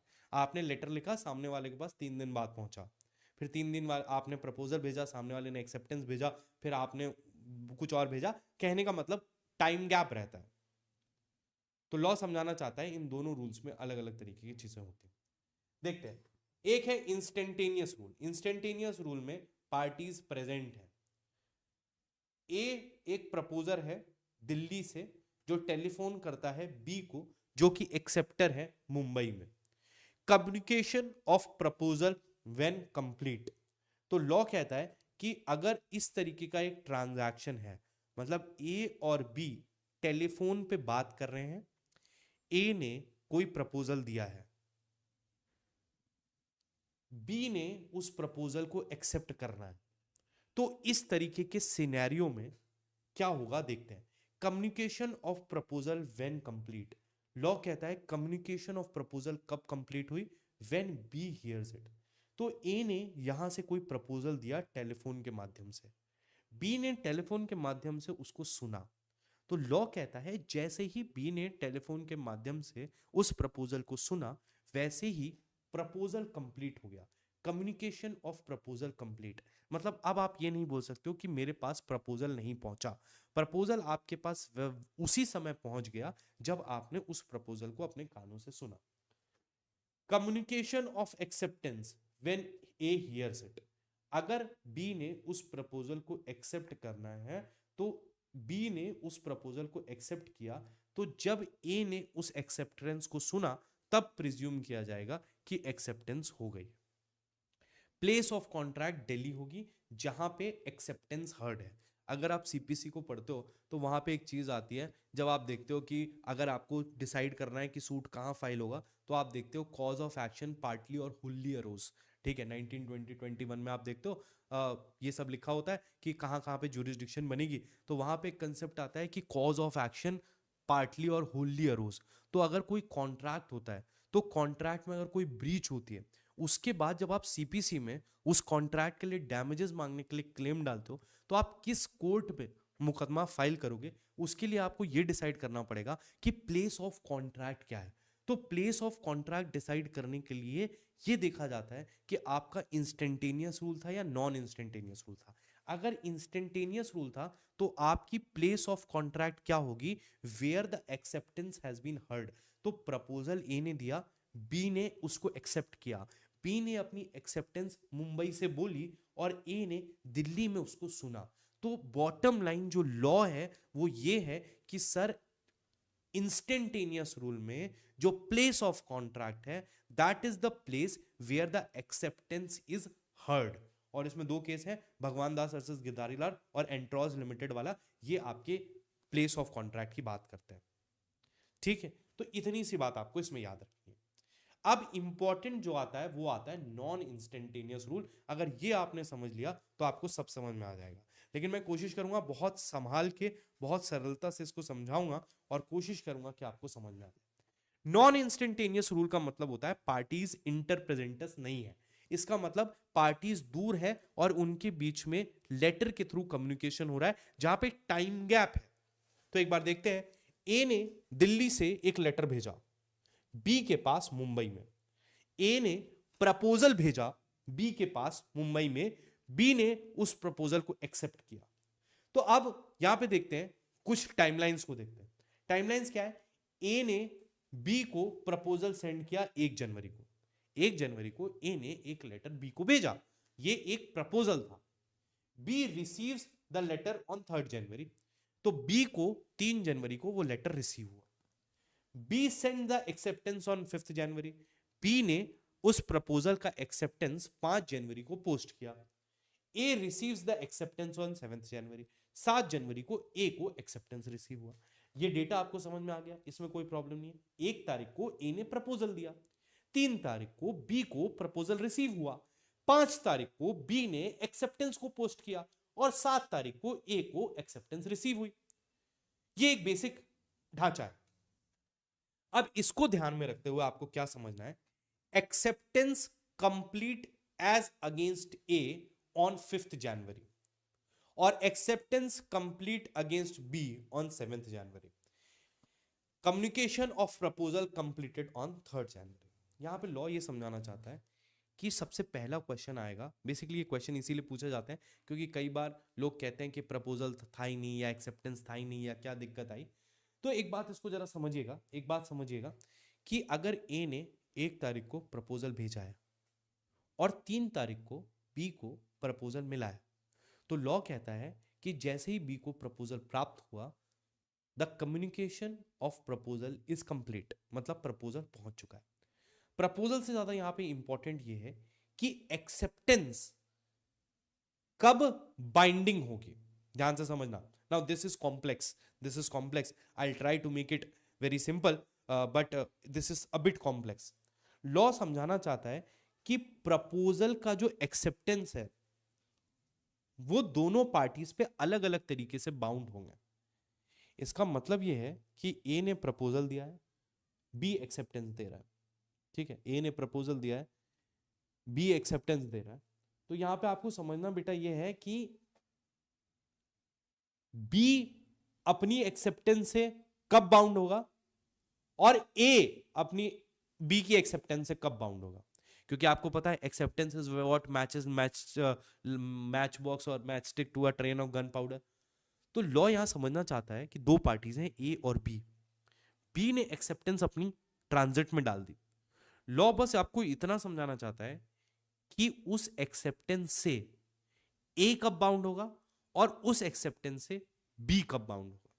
तो लॉ यहां पे कहता है कि acceptance complete against A on 5th जनवरी। इसका मतलब यह है कि आपको बस इतना समझाया जा रहा है कि बी ने जैसे ही अपनी एक्सेप्टेंस ट्रांजिट में डाल दी वैसे ही ए बाउंड हो गया। इसका यह मतलब है कि मैंने अगर एक लेटर आपको लिखा कि मैं अपना घर 1 करोड़ में बेचना चाहता हूं, आप खरीदोगे, 1 तारीख को मैंने आपको लिखा, आपके पास 3 तारीख को पहुंच गया, आपने 5 तारीख को मुझे एक्सेप्टेंस भेज दी कि Devashish sir I will buy your home for the said price, ठीक है, आपने 5 तारीख को एक्सेप्टेंस भेज दी। आपने जैसे ही वहां से एक्सेप्टेंस भेजी, 6 तारीख को मान लो मैंने इसी प्रॉपर्टी को किसी और को बेच दिया, तो ये जो ट्रांजैक्शन है ये इनवैलिड है, क्योंकि हमारे बीच के कॉन्ट्रैक्ट की जो एक्सेप्टेंस थी वो हो चुकी थी। तो हमारा कॉन्ट्रैक्ट अगर बाकी सारी रिक्वायरमेंट फुलफिल थी तो वो उसी समय फ्रेम हो गया था एज अगेंस्ट मी, मतलब I am bound to perform the contract. तो लॉ कहता है अगर दो पार्टीज के बीच में लेटर के द्वारा कम्युनिकेशन हो रहा है तो जैसे ही एक्सेप्टेंस को पोस्ट किया गया है वैसे ही जो प्रपोजर होता है वो बाउंड हो जाता है, मतलब वो अब बैकआउट नहीं कर सकता। लेकिन कंप्लीट एज अगेंस्ट बी कब बाउंड होगा? बी बाउंड होगा जब एक्सेप्टेंस मुझ तक पहुंचेगी। इसका मतलब कि अगर आपने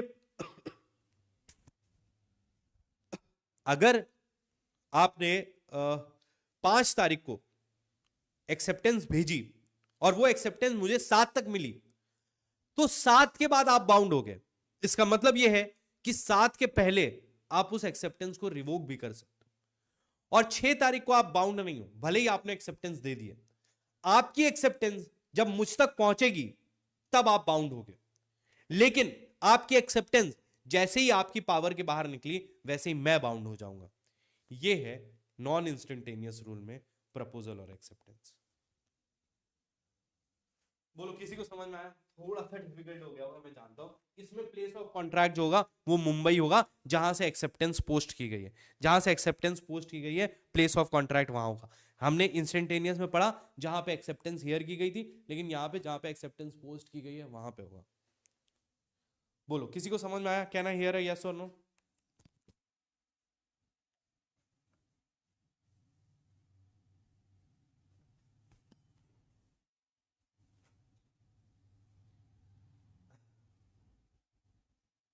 समझ में आ गया? ठीक है, ठीक है, चलिए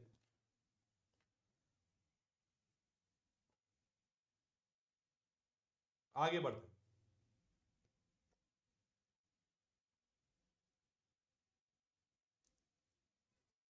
जुकाम हो गया, कोल्ड हो गया। कंसिडरेशन 2D में कंसिडरेशन है, सेक्शन 25 में रिक्वायरमेंट्स है। ठीक है, अब जिसको नहीं समझ आया वो पीछे करके देख लेगा। ठीक है, section 2D talks about consideration, whereas section 25 talks about the requirements of consideration. ठीक है, तो आइए इसको पढ़ते हैं, समझते हैं कि क्या है। ठीक है,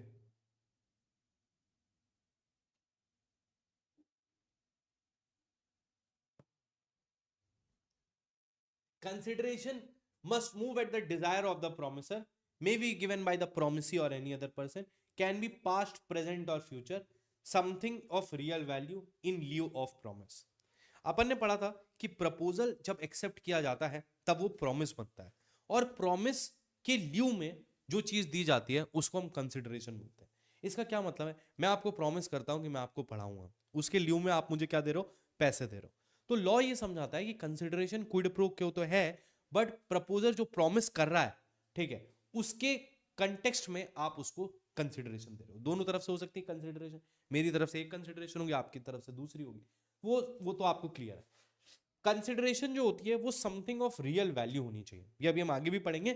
कंसिडरेशन के कंटेक्स्ट में लॉ कहता है कि adequacy of consideration is not the concern of law, but it should be of some value. इसका ये मतलब है कि कंसिडरेशन कितनी है या कितनी नहीं है ये लॉ का कंसर्न नहीं है, लेकिन वो रियल वैल्यू की होनी चाहिए। ठीक है, इसके बाद may be given by the promisor और एनी अदर पर्सन। देखो एक कंसेप्ट है, मैं आपको शॉर्ट में समझा देता हूं क्योंकि इसमें बेकार में आप लोग परेशान हो गए, इसलिए फटाफट से इसको समझा देता हूं। देखो एक चीज होती है जिसको हम बोलते हैं प्रिविटी। प्रिविटी का मतलब होता है पार्टीज टू द कॉन्ट्रैक्ट। ठीक है, एक चीज होती है प्रिविटी ऑफ कंसिडरेशन और एक चीज होती है privity of contract. Privity of contract का मतलब ये होता है कि जो पार्टीज टू द कॉन्ट्रैक्ट है वही एक दूसरे के अगेंस्ट सूट कर सकती हैं या उनसे डैमेजेस क्लेम कर सकती हैं या अपने राइट को एनफोर्स कर सकती हैं। तो पार्टीज टू द कॉन्ट्रैक्ट जो होती हैं वो होती हैं, उसको हम बोलते हैं प्रिविटी ऑफ कॉन्ट्रैक्ट। और एक होता है privity of consideration. Privity of consideration का मतलब है कि क्या कॉन्ट्रैक्चुअल पार्टीज के द्वारा ही कंसिडरेशन मूव करेगा या कंसिडरेशन थर्ड पार्टी से भी मूव कर सकता है, ये होता है प्रिविटी ऑफ कंसिडरेशन। बार बार इस पे सवाल आता है, आपको इतना समझना है कि इंडिया में प्रिविटी ऑफ कॉन्ट्रैक्ट अप्लाई करता है लेकिन प्रिविटी ऑफ कंसिडरेशन अप्लाई नहीं करता है। इंग्लिश लॉ में प्रिविटी ऑफ कॉन्ट्रैक्ट भी अप्लाई करता है और प्रिविटी ऑफ कंसिडरेशन भी अप्लाई करता है। Strangers to a contract can not be the party to the consideration, ये बात इंग्लिश लॉ में लिखी हुई है। लेकिन इंडिया के केस में जरूरी नहीं है जो पार्टीज टू द कॉन्ट्रैक्ट है उन्हीं से कंसिडरेशन फ्लो हो, कंसिडरेशन थर्ड पार्टी से भी फ्लो हो सकता है। तो प्रिविटी ऑफ कॉन्ट्रैक्ट या प्रिविटी ऑफ कंसिडरेशन का मतलब होता है कि कोई भी तीसरा आदमी आपके कॉन्ट्रैक्ट या कंसिडरेशन के बीच में नहीं आ सकता। लेकिन जब हम इसको समझते हैं कि इंडिया में अप्लाई होता है यानी, तो इंडिया में प्रिविटी ऑफ कॉन्ट्रैक्ट का प्रिंसिपल अप्लाई होता है और प्रिविटी ऑफ कंसिडरेशन का प्रिंसिपल नहीं अप्लाई होता है। ठीक है, इस बात को समझ गए? तो आप देखो, तो no privity of consideration, only privity of contract. Dutton versus Poole, Chinnamma versus Ramaiah, ये दो केस थे जिन्होंने इस पूरे कंसेप्ट को समझाया था। इंग्लिश लॉ में दोनों ही कंसिडरेशन लगते हैं, ट्विडल वर्सेस एटकिंसन के केस में। Adequacy is of no issue. Adequacy of consideration एक जगह आएगा जब हम अनड्यू इन्फ्लुएंस की बात करेंगे, जब हम सेक्शन 10 में देखेंगे अनड्यू इन्फ्लुएंस की बात हो रही है, तो अनड्यू इन्फ्लुएंस के आधार पे जो है वो चीज आएगी। तो ये हमारे बेसिक कंसेप्ट्स हो गए, प्रपोजल, एक्सेप्टेंस, क्या नाम है, प्रॉमिस बन जाएगा, कंसिडरेशन होगा, अग्रीमेंट अपने आप बन जाएगा। तो अग्रीमेंट जब बन गया तो नेक्स्ट टॉपिक जो आता है वो हमारा आता है सेक्शन 10। नाउ सेक्शन 10 को एक बार समझते हैं। सेक्शन 10 क्या कहता है, जरा इसको पढ़िएगा। सेक्शन 10 एक बहुत ही इंपॉर्टेंट सेक्शन है इंडियन कॉन्ट्रैक्ट एक्ट का, जो पूरे कॉन्ट्रैक्ट की फॉर्मेशन को डिसाइड करता है। देखो कहता है ऑल अग्रीमेंट्स आर कॉन्ट्रैक्ट। वही बात है जो हमने कही थी, जो हमने अपने चार्ट में लिखी थी कि अगर अग्रीमेंट में सेक्शन 10 की रिक्वायरमेंट्स फुलफिल हो गई तो अग्रीमेंट क्या कहलाएगा? कॉन्ट्रैक्ट कहलाएगा। कहते हैं all agreements are contract if they are made by free consent of the parties. competent to contract for a lawful consideration and with a lawful object and not hereby declared to be void. Law कहता है कि हर वो agreement contract है, हर वो agreement contract है जो free consent से है, कॉम्पिटेंट पार्टीज पे है, lawful object and lawful consideration पे है, नॉट डिक्लेयर्ड वॉइड है, मतलब जिसको लॉ ने एक्सप्रेसली वॉइड नहीं डिक्लेयर किया। तो अगर आप देखो तो फ्री कंसेंट अभी हम पढ़ेंगे 13, 14, 15 से लेके 13, 14 में फ्री कंसेंट समझाया गया। तो लॉ कहता है कि अगर कोई भी अग्रीमेंट फ्री कंसेंट से, मतलब उसमें coercion, undue influence, fraud, misrepresentation, mistake नहीं हुआ है, कॉम्पिटेंट पार्टीज माइनर या डिस्क्वालिफाइड बाय लॉ नहीं है, lawful object and lawful consideration section 23 में था, नॉट डिक्लेयर वॉइड, अगर जो भी हमारे दिए गए हैं उनमें वॉइड डिक्लेयर नहीं है, in that case the law says that the agreement will become a contract. तो अग्रीमेंट को कॉन्ट्रैक्ट बनने के लिए सेक्शन 10 की रिक्वायरमेंट्स को फुलफिल करना है, और यही सारी सेक्शन 10 की जो रिक्वायरमेंट्स है यही तुम्हारी सेक्शन नंबर 36 तक चलती है। तो फटाफट से इनको समझते हैं। कंसेंट सबसे पहले आते हैं, तो कंसेंट सेक्शन 13 में डिफाइंड है। सेक्शन 13 में कंसेंट बोलता है meeting of minds, consensus ad idem, in the same thing in the same sense. Free consent देखो 13 में कंसेंट डिफाइंड है कि कंसेंट क्या होता है, मीटिंग ऑफ माइंड्स। 14 में कहता है फ्री कंसेंट क्या है, 14 में समझाता है फ्री कंसेंट क्या है। तो वो कहता है कंसेंट का मतलब होता है, मतलब दोनों रिक्वायरमेंट होनी चाहिए, एक तो आप same thing in the same sense के लिए अग्री कर रहे हो, साथ में coercion, fraud, misrepresentation, undue influence या मिस्टेक नहीं होना चाहिए। That is the requirement of section number 14। ठीक है, तो सेक्शन नंबर 14 कहता है कि कंसेंट मतलब होता है meeting of minds, free consent का मतलब होता है meeting of minds plus not caused by coercion, fraud, misrepresentation, undue influence और मिस्टेक। तो ये फ्लो कहां से हो रहा है, फ्लो सेक्शन 10 से हो रहा है, और उसके भी पीछे जाओगे तो फॉर्मेशन ऑफ कॉन्ट्रैक्ट से ही सब चीज हो रहा है कि सेक्शन 10 क्या कह रहा है भाई, फ्री कंसेंट होनी चाहिए, तो फ्री कंसेंट होनी चाहिए तो ये सब होना चाहिए। That is what the law is. बोलो समझ में आया? चलो अब एक काम करते हैं, 2 मिनट का ब्रेक लेते हैं, ठीक है, मैं भी थोड़ा सा पानी वानी पी लेता हूँ, तुम लोग भी पानी पी लो, ठीक है। We resume in 5 minutes, 5 minutes भी ज्यादा हो जाएगा, 2 से 3 मिनट में मिलते हैं। कितना हो रहा है टाइम, 13 हो रहा है।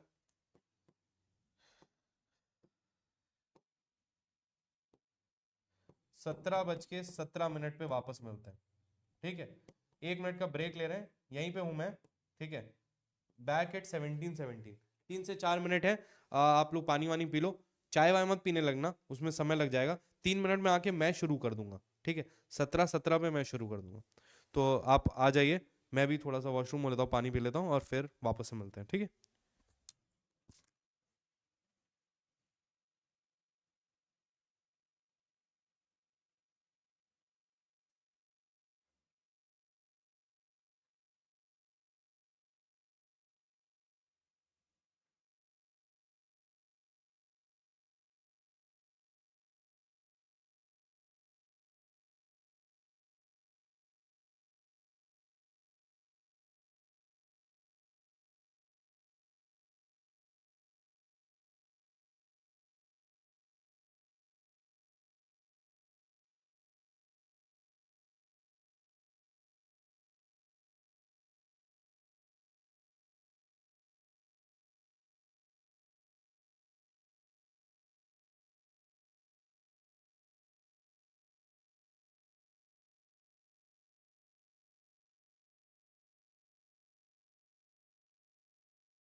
अजी आगे आगे कोई गया ही नहीं कि आगे क्या रहा।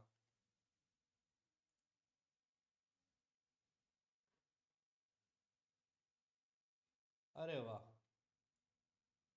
अरे वाह मेरे प्यारे बच्चों, जितने छोड़ के गए थे उतने ही रहे, क्या बात है। एक ही तो दिल है, कितनी बार जीतोगे। हाँ,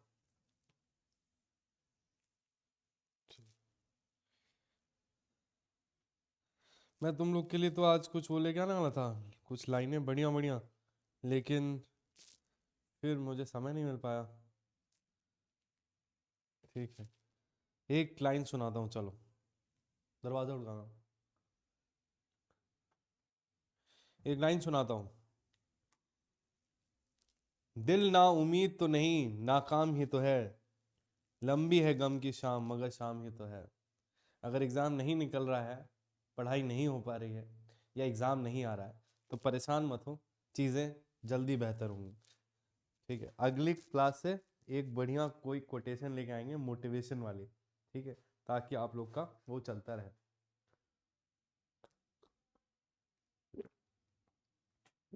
चलिए जी शुरू करते हैं। चलिए लेट्स स्टार्ट। हाँ भाई, तो अपन समझ में आया, सेक्शन 10 की बात अपन कर रहे थे। ठीक है, सेक्शन 10 की अपन बात कर रहे थे, फ्री कंसेंट की हम बात कर रहे थे, coercion, fraud, miss representation, undue influence, mistake. ठीक है, चलो आ जाओ। देखो अब यहां पे समझो क्या है कि लॉ ने समझाया कंसेंट क्या है, consensus ad idem. Free consent क्या है, फ्री कंसेंट क्या है, फ्री कंसेंट क्या है, फ्री कंसेंट कुछ नहीं है, फ्री कंसेंट है ऐसी consent that is not caused by coercion, fraud, misrepresentation, undue influence और मिस्टेक। अब आपको यह पता होना चाहिए कि कोर्शन, फ्रॉड और मिसरिप्रेजेंटेशन सेक्शन 19 में वॉइडेबल दिए गए हैं, अनड्यू इन्फ्लुएंस 19A में वॉइडेबल है। इसका मतलब वो वॉइड डायरेक्टली नहीं है, लेकिन जिस पार्टी के साथ उसकी कंसेंट फ्री नहीं ली गई है उसके पास ऑप्शन है कि वो कोर्ट में जाके अपने कॉन्ट्रैक्ट को वॉइड डिक्लेयर करवा सकते हैं। सो that is the difference between it. ठीक है, और मिस्टेक आइदर वैलिड और नॉट वॉइडेबल होती है। इस पे अभी हम डिस्कशन करेंगे, इस पे अभी हम डिस्कशन करेंगे। ठीक है, चलो अब शुरू करते हैं फटाफट से। देखो कोर्शन की बात करें, अब यहां से लिखा नहीं हुआ है तो अपने को थोड़ा सा तेजी से करना पड़ेगा और लिखना भी पड़ेगा, तो थोड़ा सा ध्यान दीजिएगा। मैं बोलता जाऊंगा, पढ़ाता जाऊंगा, लिखता जाऊंगा, तो वो आपको समझ में आ जाएगा। रुक जा भाई। देखो जब हम सेक्शन 15 में कोर्शन की बात करते हैं, क्वेश्चन की बात करते हैं मेरे प्यारे बच्चों, तो आप देखो क्वेश्चन सिंपल कहता है। क्वेश्चन क्या है, तो क्वेश्चन कहता है कि कमिटिंग एनी एक्ट, कोई भी ऐसा एक्ट आप कमिट करते हो जिसमें, ऐसा एक्ट कमिट करते हो जो कि फॉरबिडन बाय आईपीसी है। अरे ये धीमे क्यों चल रहा है यार, फॉरबिडन बाय आईपीसी है। ठीक है, या फिर आप unlawfully, lawfully detaining the property, property, ये दो चीजें आती हैं क्वेश्चन में कि अगर आप कोई भी ऐसा एक्ट करके सामने वाले की एक्सेप्टेंस को लेते हो, ऐसा एक्ट करके जो कि फॉरबिडन बाय आईपीसी है, या unlawfully detaining the property of the person, इन दोनों चीजों के एक्ट को या तो आप करते हो या फिर आप इसको थ्रेटन करते हो।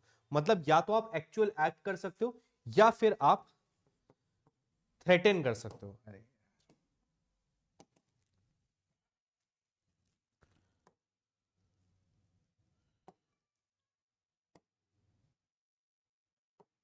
सब्र करो, वो बहुत लंबा फाइल हो गया था ना, तो उस वजह से वो हैंग कर रहा था। अब ये नहीं हैंग करेगा। ठीक है, उसमें कोई दिक्कत नहीं है, मैं नोट्स आपको दे दूंगा, वो कोई इशू। तो मैं आपको समझाना था कि जब हम क्वेश्चन की बात करते हैं सेक्शन 15 में, क्वेश्चन की बात करते हैं, तो क्वेश्चन में या तो आपने any act forbidden bye IPC किया हो, या फिर any detaining, detaining the property of the person हो, या फिर इन दोनों चीजों का थ्रेटन किया हो। अगर इस चीज को आप करते हो तो this amounts to question under section 15। ठीक है, यहां पे आपको समझना है, यहां पे दो तीन चीजें और आपको समझनी है फटाफट से। ये है कि जैसे थ्रेट टू स्ट्राइक, ये क्वेश्चन में नहीं आता है। थ्रेट टू कमिट सुसाइड जो है ये क्वेश्चन में आता है। भले ही committing suicide is not an offence under IPC, attempt to commit suicide is an offence, attempt to commit a suicide is offence, but committing a suicide is not offence. तो उस हिसाब से अगर आप कोई व्यक्ति कहता है कि हम सुसाइड कर लेंगे, इस कॉन्ट्रैक्ट को एक्सेप्ट कर लो, तो आप कहोगे सर ये तो आईपीसी के द्वारा प्रोहिबिटेड नहीं है, कमिटिंग सुसाइड आईपीसी में ऑफेंस नहीं है, क्योंकि आप किसको पनिश करोगे। लेकिन लॉ समझाता है कि भाई ये बात सही है कि आईपीसी ने कमिटिंग सुसाइड को ऑफेंस नहीं बनाया, क्योंकि वो इम्प्रैक्टिकल है, मरे हुए इंसान को कैसे सजा दोगे, लेकिन उसको ऑफेंस माना जाता है। तो जब आप कोर्शन की बात करते हो तो कोर्शन में threat to commit suicide is a offense that has been prohibited by IPC. इस बात को आपको ध्यान रखना है। तो ये चीजें आपको कोर्शन के बारे में समझनी है। जब हम अनड्यू इन्फ्लुएंस की बात करते हैं सेक्शन 16 में, अब देखो सेक्शन 16 अनड्यू इन्फ्लुएंस। जब आप अनड्यू इन्फ्लुएंस की बात करते हो तो अनड्यू इन्फ्लुएंस में क्या बोलता है कि अगर कोई भी इंसान डोमिनेट द विल की पोजीशन में है, डोमिनेट द विल की पोजीशन में है और उस पोजीशन को यूज करता है, uses that position, uses that position to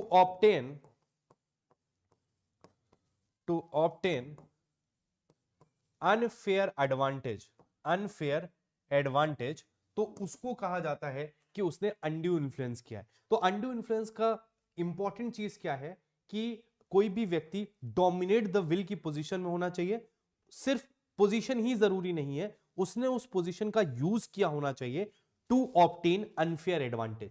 जब ये तीनों एसेंशियल्स फुलफिल होते हैं तभी अनड्यू इन्फ्लुएंस का कंसेप्ट बनता है। अब जब आप डोमिनेट द विल को देखोगे तो डोमिनेट द विल को समझाने के लिए इन्होंने कुछ प्रिजम्पशंस दिए हुए हैं। क्या दिया हुआ है? प्रिजम्पशंस दिए हुए हैं। There are some presumptions with reference to domination of the will. Presumption क्या है कि सामने वाले की कोई भी रियल और एपरेंट अथॉरिटी थी, रियल और एपरेंट अथॉरिटी थी। मास्टर सर्वेंट हो सकता है, कोई भी और डॉक्टर पेशेंट हो सकता है, एडवोकेट क्लाइंट हो सकता है, तो रियल और एपरेंट अथॉरिटी थी, या फिर कोई फिड्यूशियरी रिलेशनशिप थी यानी कि बेस्ड ऑन ट्रस्ट, या फिर सामने वाले की mental capacity, mental capacity affected थी। एक बार लिख लेता हूं फिर मैं समझाता हूं आपको। मेंटल कैपेसिटी जो थी वो इफेक्टेड थी। ये तीनों चीजें होती हैं तो हम प्रिजम्पशन करते हैं कि एक व्यक्ति डोमिनेट द विल की पोजीशन में था। इसके अलावा इसमें एक प्रिजम्पशन दिया गया है, अगर आप अपने केस में अनड्यू इन्फ्लुएंस प्लीड कर रहे हैं, अनड्यू इन्फ्लुएंस को प्रूव करना चाहते हैं और आपने यह दिखा दिया कि व्यक्ति position to dominate the will में था, डोमिनेट द विल में था, position to dominate the will में था, और प्लस जो ट्रांजैक्शन है वो अनकंसाइनेबल है। ये अभी मैं समझा रहा हूं, एक सेकंड रुकना बस। अनकंसाइनेबल है, लिख के नहीं लाने में थोड़ा ऊपर नीचे हो जाता है। तो बर्डन ऑफ प्रूफ जो है वो डोमिनेंट इंसान के ऊपर आता है, डोमिनेंट पर्सन के ऊपर आता है। अब इस कहानी को पूरा समझो, 1 मिनट में समझ में आ जाएगी, बिल्कुल डरना घबराना नहीं है। देखो लॉ यहां पे समझाता है कि जब आप अनड्यू इन्फ्लुएंस, मैं सब समझा रहा हूं, देखो ध्यान से सुनो।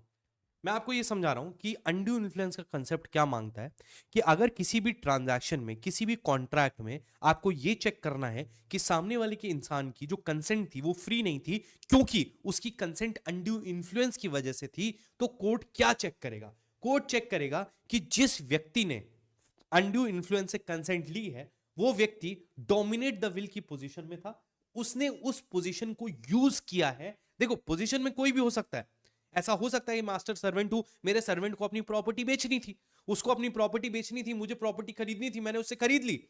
इसका जरूरी मतलब नहीं है कि मैंने अनड्यू इन्फ्लुएंस किया हो। तो क्या है कि डोमिनेट द विल की पोजीशन में मैं था, but I have to use that position to obtain unfair advantage. ये तीनों चीजें जब फुलफिल होती हैं, नहीं तो ऐसे तो कोई भी व्यक्ति जो डोमिनेट द विल की पोजीशन में है वो कभी किसी भी इंसान के साथ कॉन्ट्रैक्ट ही नहीं कर सकता जो उसके अंडर है।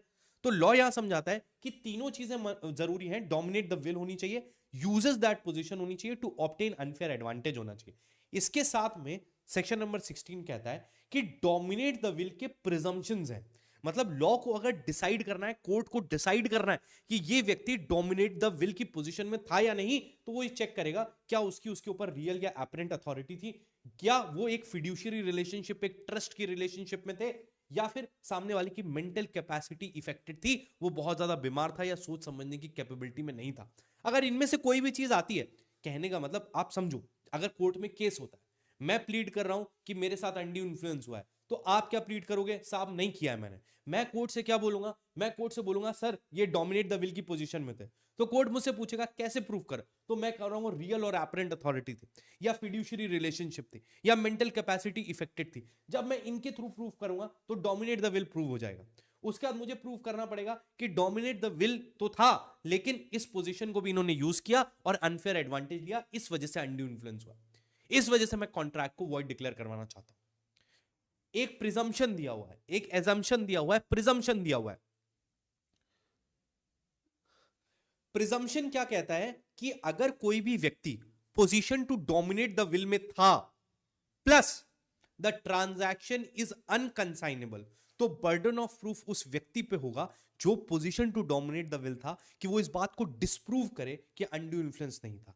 इसका मतलब अगर मेरा सर्वेंट है, 1 करोड़ की जमीन उसने 10 लाख की मुझे बेच दी, तो लाख मैं कहूं कोर्ट से कि मैं भले ही डोमिनेट द विल में था, बट इसको प्रूव करना पड़ेगा कि मैंने ये पोजीशन यूज की, तो लॉ कहता है ऐसा नहीं है। अगर ये बात किसी भी ट्रांजैक्शन में ये बात प्रूव हो जाती है कि आप डोमिनेट द विल की पोजीशन में थे plus the transaction looks unconscionable, transaction को देख के लगता है कि ये एक बराबरी का ट्रांजैक्शन नहीं है, तो court burden of proof shift कर देगा। इसका मतलब अगर मैंने सिंपल, अगर मेरा नौकर है, उसकी एक प्रॉपर्टी थी, 1 करोड़ रुपए की प्रॉपर्टी थी, मैंने 1 करोड़ की खरीदी। अब अगर कल को वो कहता है कि मेरे साथ अनड्यू इन्फ्लुएंस हुआ था, तो उसको प्रूव करना पड़ेगा कि मैंने अपनी पोजीशन को मिसयूज किया टू गेन अनफेयर एडवांटेज, उसको प्रूव करना पड़ेगा। लेकिन अगर वो अपनी 1 करोड़ की जमीन मुझे 5 लाख रुपए में बेच देता है और वो आदमी प्लीड करता है कि उसके साथ अनड्यू इन्फ्लुएंस हुआ था, तो कोर्ट में उसको बस ये प्रूव करना है कि Devshi sir dominate the will की पोजीशन में थे और हमारा जो ट्रांजैक्शन है वो अनकंसाइनेबल है। उसके आप बर्डन ऑफ प्रूफ मेरे ऊपर होगा to disprove the fact that I have not induced in undue influence. ये हमारा लॉ है, ठीक है? नहीं नहीं, कंप्लीट कराएंगे। 16 हो गया, समझ में आ गया? चलो अब एक बार आते हैं, अब let's do some important stuff. Mistake को एक बार पढ़ते हैं, ठीक है? एक बार मिस्टेक को पढ़ते हैं। सर आप से ही मिल सकते हैं केस लॉज। यार देखो, मैं सारे केस लॉज हैं मेरे पास, कॉन्ट्रैक्ट के मेरे पास 50-60 केस लॉज हैं जो मैंने खुद ही बनाए हुए हैं। तो अगर लगेगा तो एक और क्लास ले लेंगे, उसमें सब केस लॉज डिस्कस कर देंगे यार, कोई ऐसी दिक्कत नहीं।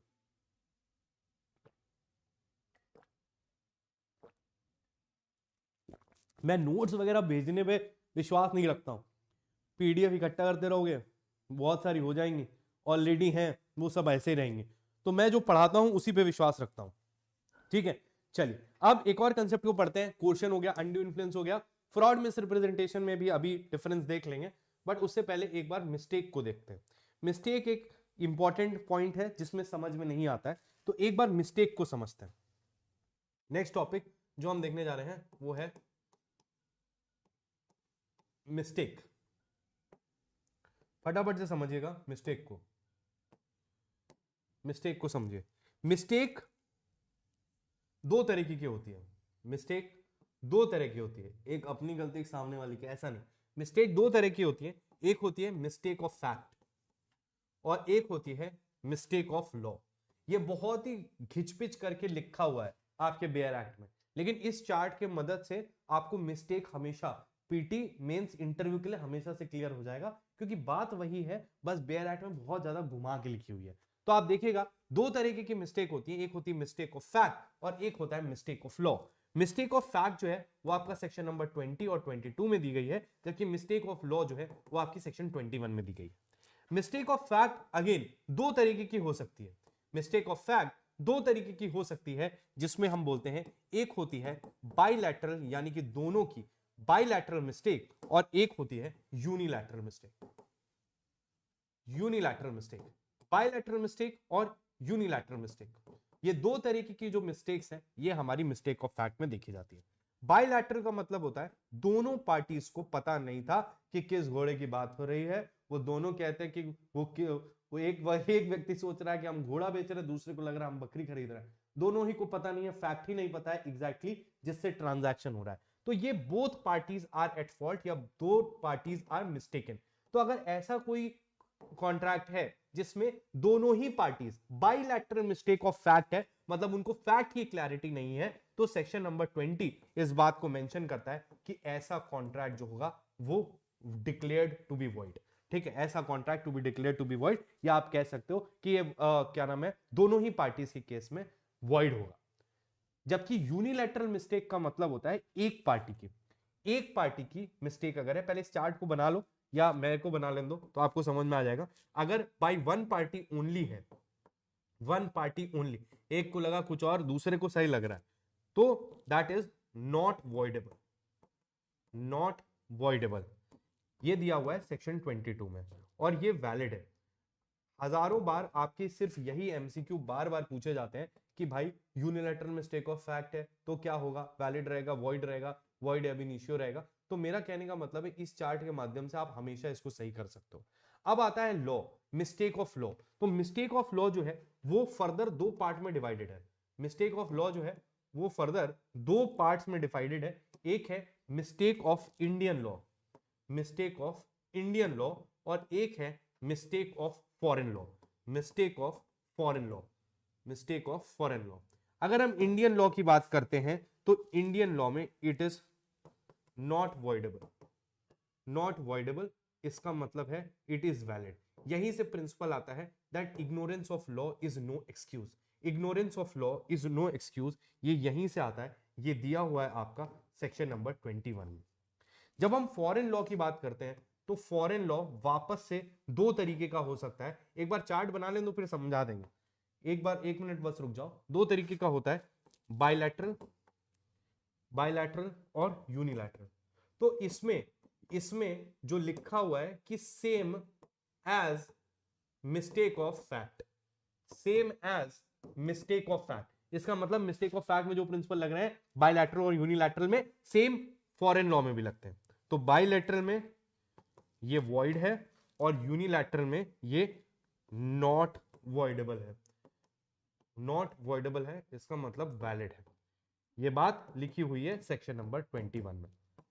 नाउ अब ये आपका चार्ट पूरा हो गया। अब इसको जरा सा एक बार समझ लेते हैं तो आपको अच्छे से समझ में आ जाएगा।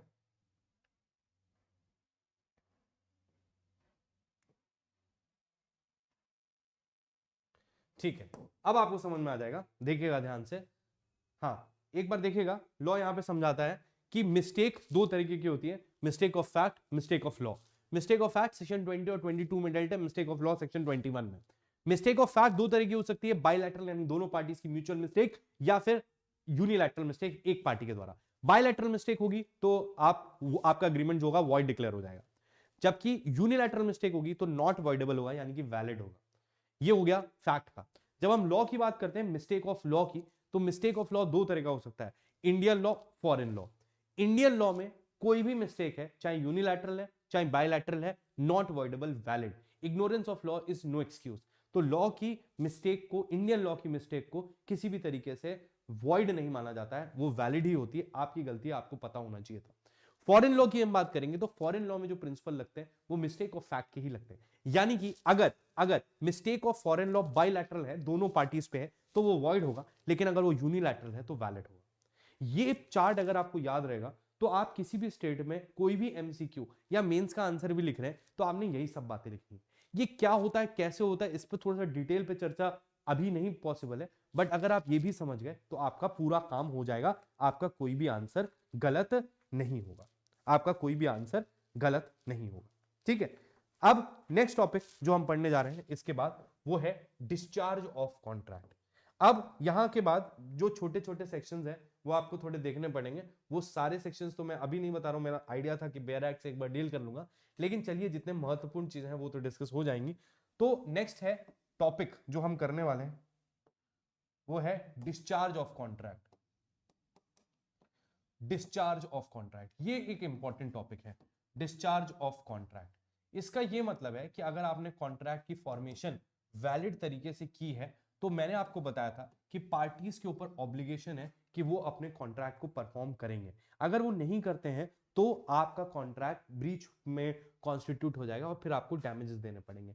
लेकिन अगर आपने अपने कॉन्ट्रैक्चुअल ऑब्लिगेशंस को कंप्लीटली फुलफिल कर लिया तो उस कंसेप्ट को हम डिस्चार्ज ऑफ कॉन्ट्रैक्ट कहते हैं। मतलब आपने अपने कॉन्ट्रैक्चुअल ऑब्लिगेशंस जो भी दोनों पार्टीज में निर्धारित थे वो आपने कंप्लीट कर दिए।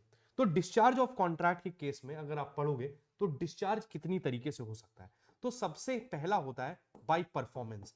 बाय परफॉर्मेंस अगर आपने किसी भी परिस्थिति में, सिंपल सा चीज था, आपके और मेरे कोई भी कॉन्ट्रैक्ट था उसमें टर्म्स डिसाइडेड थे, हम दोनों ही ने, अभी एक बार फ्रॉड मिस रिप्रेजेंटेशन में डिफरेंस बता लेंगे, ठीक है, ठीक है, अभी बता देंगे।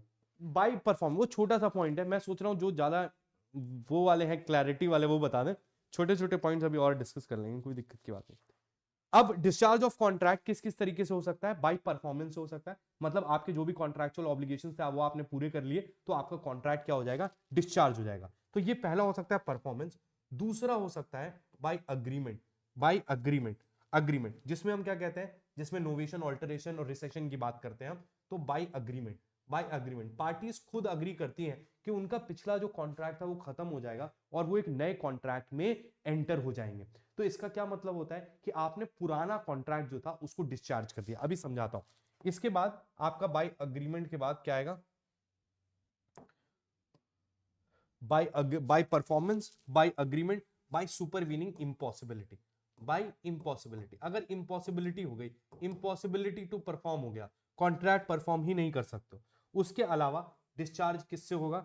डिस्चार्ज होगा ब्रीच से। किससे होगा? ब्रीच से। ब्रीच से भी आपका कॉन्ट्रैक्ट जो होता है वो डिस्चार्ज हो जाता है, ठीक है। और ऑपरेशन ऑफ लॉ भी एक चीज है, बट उसको डिटेल में नहीं पढ़ना है, डेथ ऑफ द पार्टीज वगैरह पे भी डिस्चार्ज होता है।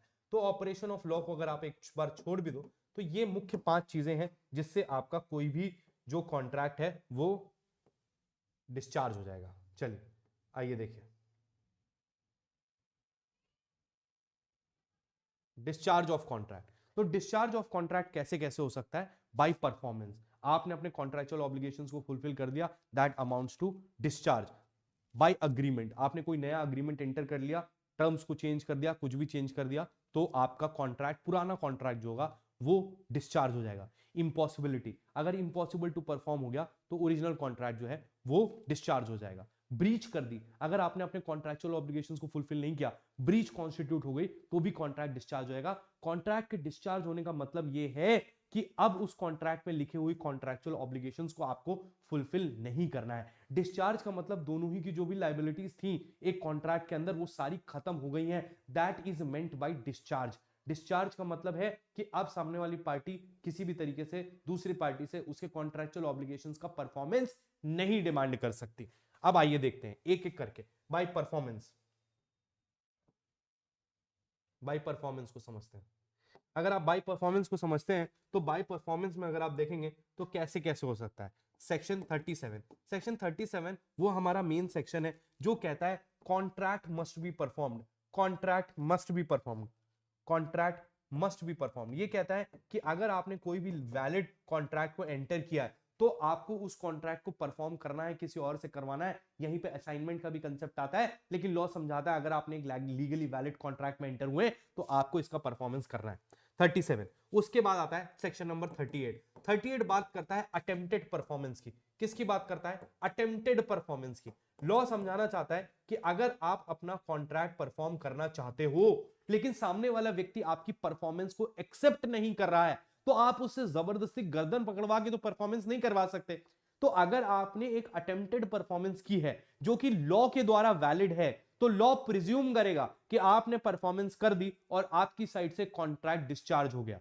लेकिन जब हम अटेम्प्टेड परफॉर्मेंस की बात करते हैं तो उसकी अपनी रिक्वायरमेंट्स है कि आप इस तरह की अटेम्प्टेड परफॉर्मेंस नहीं करोगे कि सामने वाले को आपने एक्सेप्ट करने को बोला ही नहीं। आपने मेरे से बोला देवश्री सर आप मुझे 1000 किलो गेहूं डिलीवर करेंगे, मैंने कहा हाँ ठीक है। मैं रात को 2 बजे आपकी दुकान पे पहुंच गया और मैंने कहा आपको फोन किया कि भाई सामान उतरवा लो। आपने कहा भाई पागल हो गया, इतनी रात को कैसे हो सकता है, सुबह आए ना और सुबह मैं तुमसे सामान उतरवा लूंगा। मैं वापस चला गया और मैं कोर्ट में जाके कहता हूं कि मैंने अटेम्प्टेड परफॉर्मेंस की थी, I tried to perform the part of the contract but the other party did not accept my performance. तो लॉ कहता है इसको हम अटेम्प्टेड परफॉर्मेंस नहीं मानेंगे। अटेम्प्टेड परफॉर्मेंस वैलिड होनी चाहिए, सही तरीके सही टाइम, सामने वाले के पास अपॉर्चुनिटी होनी चाहिए, उसको हम बोलते हैं अटेम्प्टेड परफॉर्मेंस। ठीक है, इसको हम बोलते हैं अटेम्प्टेड परफॉर्मेंस। उसके बाद सेक्शन 40 से 45 तक बताता है who must perform, who must perform.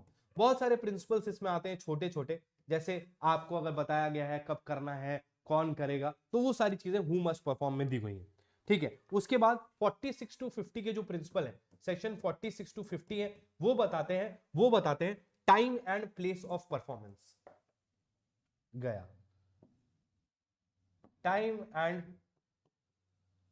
Place of performance, ये आपको बताते हैं कि अगर मैंने आपसे परफॉर्मेंस का टाइम डिसाइड किया है तो उस टाइम पे ही परफॉर्मेंस होगी।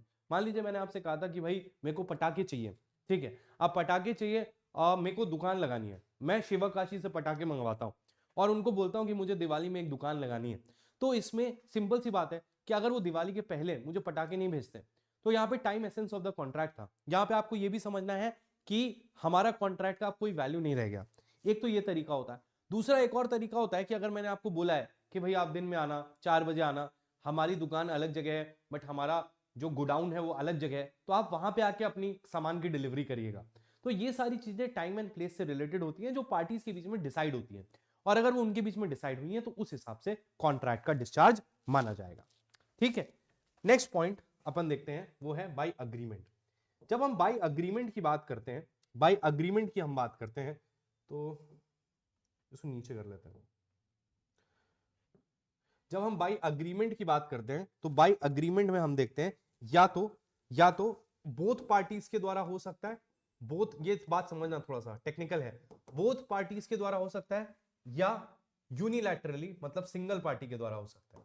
ध्यान से समझना जरा, अगर आपने किसी भी अग्रीमेंट से अपने कॉन्ट्रैक्ट को डिस्चार्ज करना है तो या तो दोनों पार्टीज की सहमति से हो सकता है या सिर्फ एक पार्टी की सहमति से भी पुराना कॉन्ट्रैक्ट डिस्चार्ज हो सकता है। इसमें नया कॉन्ट्रैक्ट डिस्चार्ज नहीं होता है, इसमें वो वाला कॉन्ट्रैक्ट जो पार्टीज ने पहले एंटर किया था वो डिस्चार्ज होता है। देखते हैं बोथ पार्टीज में क्या आता है। बोथ पार्टीज में आपकी 3 चीजें आती हैं जिसको हम बोलते हैं नोवेशन, रिसेशन और ऑल्टरेशन। इसका क्या मतलब होता है? नोवेशन मतलब होता है पूरा नया कॉन्ट्रैक्ट, रिसेशन मतलब होता है जो भी कॉन्ट्रैक्ट था उसको खत्म करना, ऑल्टरेशन मतलब किसी एक दो कंडीशन को चेंज करना।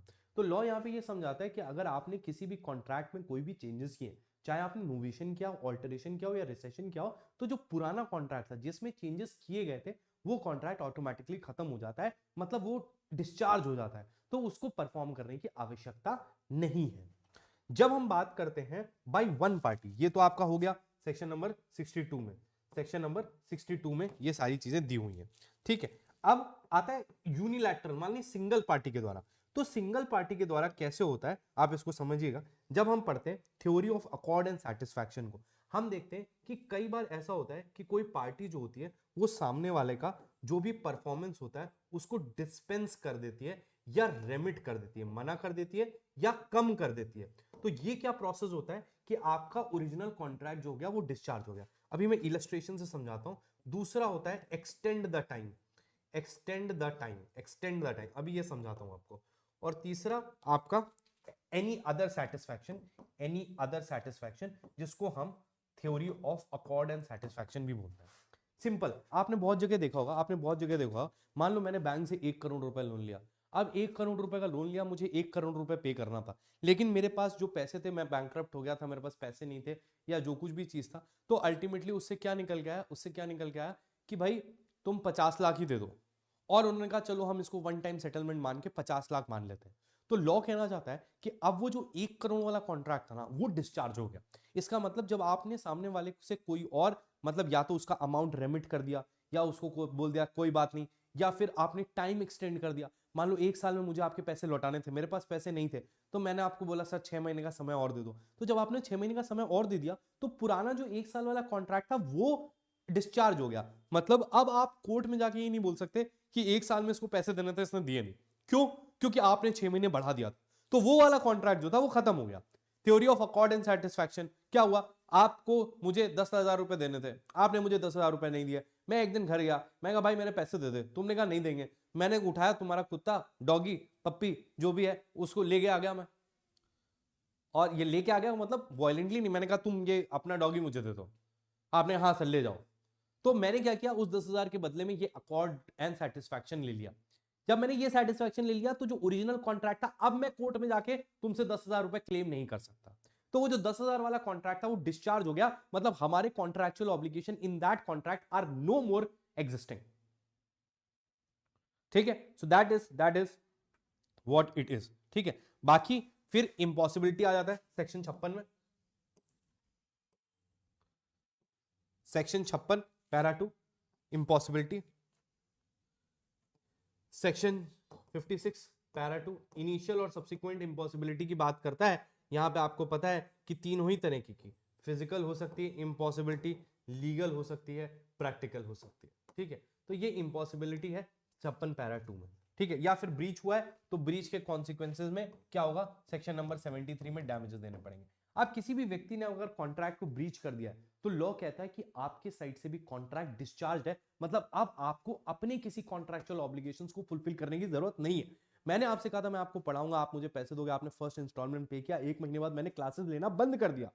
अगर मैंने क्लासेस लेना बंद कर दिया और आपने एक ही इंस्टॉलमेंट पे किया था, तो अगला इंस्टॉलमेंट अगर आप नहीं देते हो तो आपके लिए वो डिस्चार्ज हो चुका है, मैं आपके अगेंस्ट केस नहीं डाल सकता कि भाई इनसे कहो पैसा दें। क्यों? क्योंकि मैंने ऑलरेडी ब्रीच किया है। तो जिस व्यक्ति ने ब्रीच किया है वो कल को जाके खुद नहीं क्लेम कर सकता कि he wants the performance of the contract.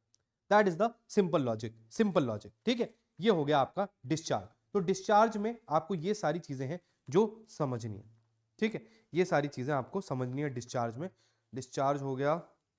देखो, फ्रॉड और मिसरिप्रेजेंटेशन में इंटेंट का फर्क है। मेन चीज जो फ्रॉड और मिसरिप्रेजेंटेशन में है कि देखो, fraud is a misrepresentation with a intent to deceive. तो जब भी आप फ्रॉड और मिसरिप्रेजेंटेशन को समझते हो तो मिसरिप्रेजेंटेशन में भी धोखा हुआ होता है, लेकिन मेलाइस नहीं होती है या इंटेंट टू डिसीव नहीं होती है। तो फ्रॉड और मिसरिप्रेजेंटेशन में मेन फर्क यही है एक लाइन का कि fraud is misrepresentation with the intent to deceive. अगर ये बात आप समझते हो तो फ्रॉड और मिसरिप्रेजेंटेशन का डिफरेंस आप कर सकते हो। कॉन्ट्रैक्ट जो वॉइडेबल हो जाएगा और other party can claim damages. ठीक है, लेकिन जब मिसरिप्रेजेंटेशन तो मिसरिप्रेजेंटेशन में डैमेजेस नहीं क्लेम कर सकते हो। ठीक है, बस इतनी सी बात आपको जो है वो ध्यान रखनी है इसमें। 63 में वो हो गया। अच्छा, और देखते हैं छोटे छोटे कौन कौन से सेक्शंस आपके लिए जो है वो इंपॉर्टेंट है या जिन पे बात की जा सकती है। अच्छा, पहले इंपॉसिबिलिटी की बात करते हैं। सेक्शन 56 जरा इंपॉसिबिलिटी के बारे में थोड़ा सा डिटेल में कर लेते हैं, फिर आगे बढ़ेंगे। ठीक है, ये हो गया। अब आगे आओ, सेक्शन 56। सेक्शन 56, थोड़ा सा चाय भी लिया जाए।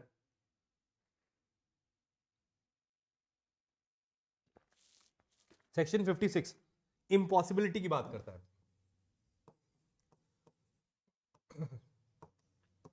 इंपॉसिबिलिटी की बात करता है। जब आप इंपॉसिबिलिटी की बात करते हो तो दो तरह की इंपॉसिबिलिटी होती है, एक इनिशियल होती है, एक सब्सिक्वेंट होती है। At the formation of the contract हो सकती है या सब्सिक्वेंट हो सकती है। टेलर वर्सेस कैडवेल का लैंडमार्क केस है जो बताता है कि फ्रस्ट्रेशन समझाता है, बट उसी से इंपॉसिबिलिटी का जो प्रोविजन है वो हमारे देश में भी लिया गया है।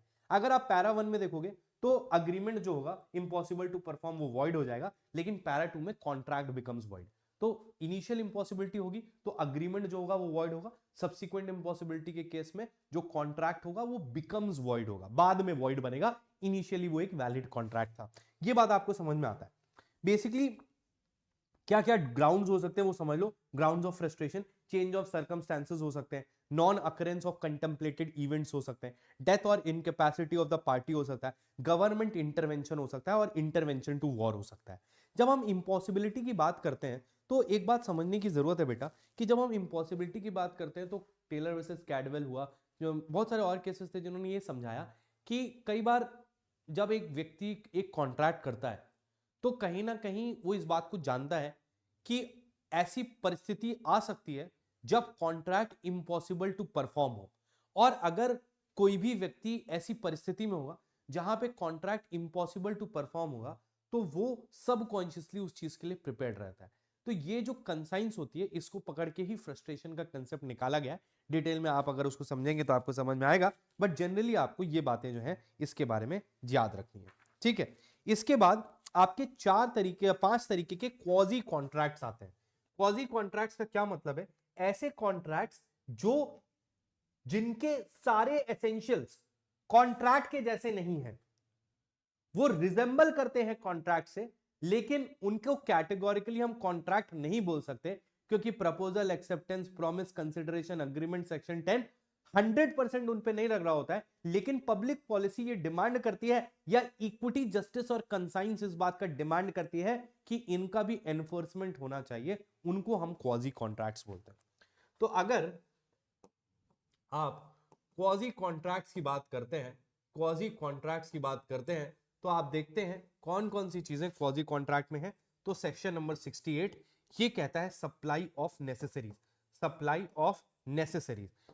इसमें सिंपल सा है, ऐसा व्यक्ति जो incapable to form a contract है, उसकी नेसेसिटी के लिए सामने वाले व्यक्ति ने बिना कॉन्ट्रैक्ट किए, क्योंकि उससे हो नहीं सकता, माइनर हो सकता है, अनसाउंड माइंड हो सकता है, ऐसे व्यक्ति को आपने कोई भी नेसेसरी से सप्लाई किया है, तो लॉ कहता है कि भले ही वो व्यक्ति कॉम्पिटेंट टू कॉन्ट्रैक्ट नहीं था, लेकिन इक्विटी के आधार पे लॉ ये प्रिज्यूम करेगा कि जिस व्यक्ति ने उसको नेसेसरी से सप्लाई किया है उसको रिइंबर्समेंट मिलना चाहिए from the property of the minor और अनसाउंड पर्सन।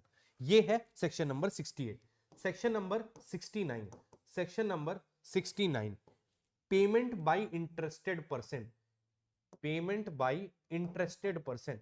इसमें क्या है बेटा, सिंपल सा लॉजिक है। इंटरेस्टेड पर्सन बहुत ही सिंपल, मैं रहता हूं, मेरा लैंडलॉर्ड बाहर है, उसने 2 महीने से बिजली का बिल नहीं जमा किया, मैं उसको बिजली का बिल देता हूं। मान लेते हैं मेरा बिजली का बिल मेरे रेंट में इंक्लूडेड था, उसने 2 महीने से बिजली का बिल नहीं दिया, बिजली वाले मेरे घर आए हुए हैं, बोलते हैं कि भाई बिजली का बिल पे करो वरना बिजली काट देंगे। मैं यहाँ रहता हूँ, वो मुंबई में रहता है, फोन नहीं उठा रहा है या जो कुछ भी है, तो अब मेरी मजबूरी है कि मैं पे कर दूं पैसा, वरना मेरे घर की लाइट चली जाएगी, मुझे अंधेरे में रहना पड़ेगा, और वो पैसा ड्यू भी था। तो ऐसी परिस्थिति में मैंने अगर पैसा पे कर दिया, तो मेरे पास राइट है कि मैं उससे क्लेम कर सकता हूं कि भाई मुझे मेरा पैसा लौटा, क्योंकि यहां पे I was at disadvantage, I was at disadvantage. तीसरा है सेक्शन नंबर 70। सेक्शन नंबर 70 कहता है लाइबिलिटी टू पे फॉर नॉन ग्रेचुअस एक्ट।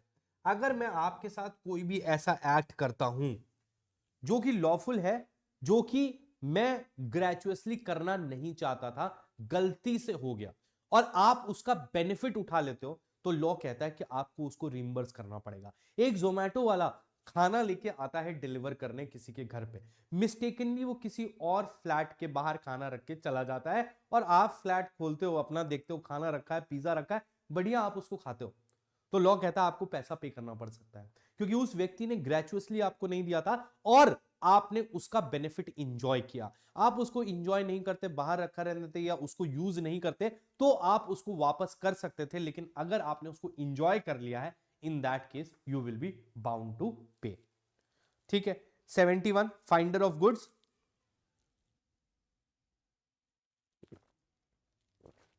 अगर कोई भी फाउंडर ऑफ गुड्स है, सेक्शन 71 क्या कहता है, अगर कोई भी व्यक्ति फाउंडर ऑफ गुड्स है तो उसकी सेम रिस्पॉन्सिबिलिटी है एज अ बेली। 151 में बेली की तरह उसकी रिस्पॉन्सिबिलिटी है, उसको टेक केयर करना है, उसको रिइंबर्समेंट मिलेगा।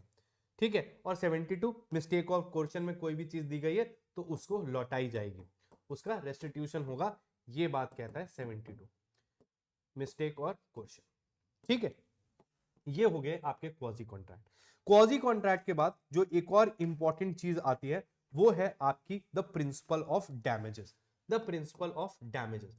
अब आपको यह समझना है कि कोई भी पार्टी जब कोई भी ब्रीच करती है तो लॉ क्या कहता है, लॉ कहता है कि हमें जिस व्यक्ति के साथ गलत हुआ है, ठीक है, उसको देखो, रेसिप्रोकल प्रोमिसेस मतलब मैंने आपको कोई प्रॉमिस किया, उसके बदले में आपने मुझे कोई प्रॉमिस किया, that is known as reciprocal. मैं आपको पढ़ाने का वादा कर रहा हूं, आप मुझे फीस देने का वादा कर रहे हो, तो these are the reciprocal promises जो हर एक कॉन्ट्रैक्ट में एग्जिस्ट करते हैं।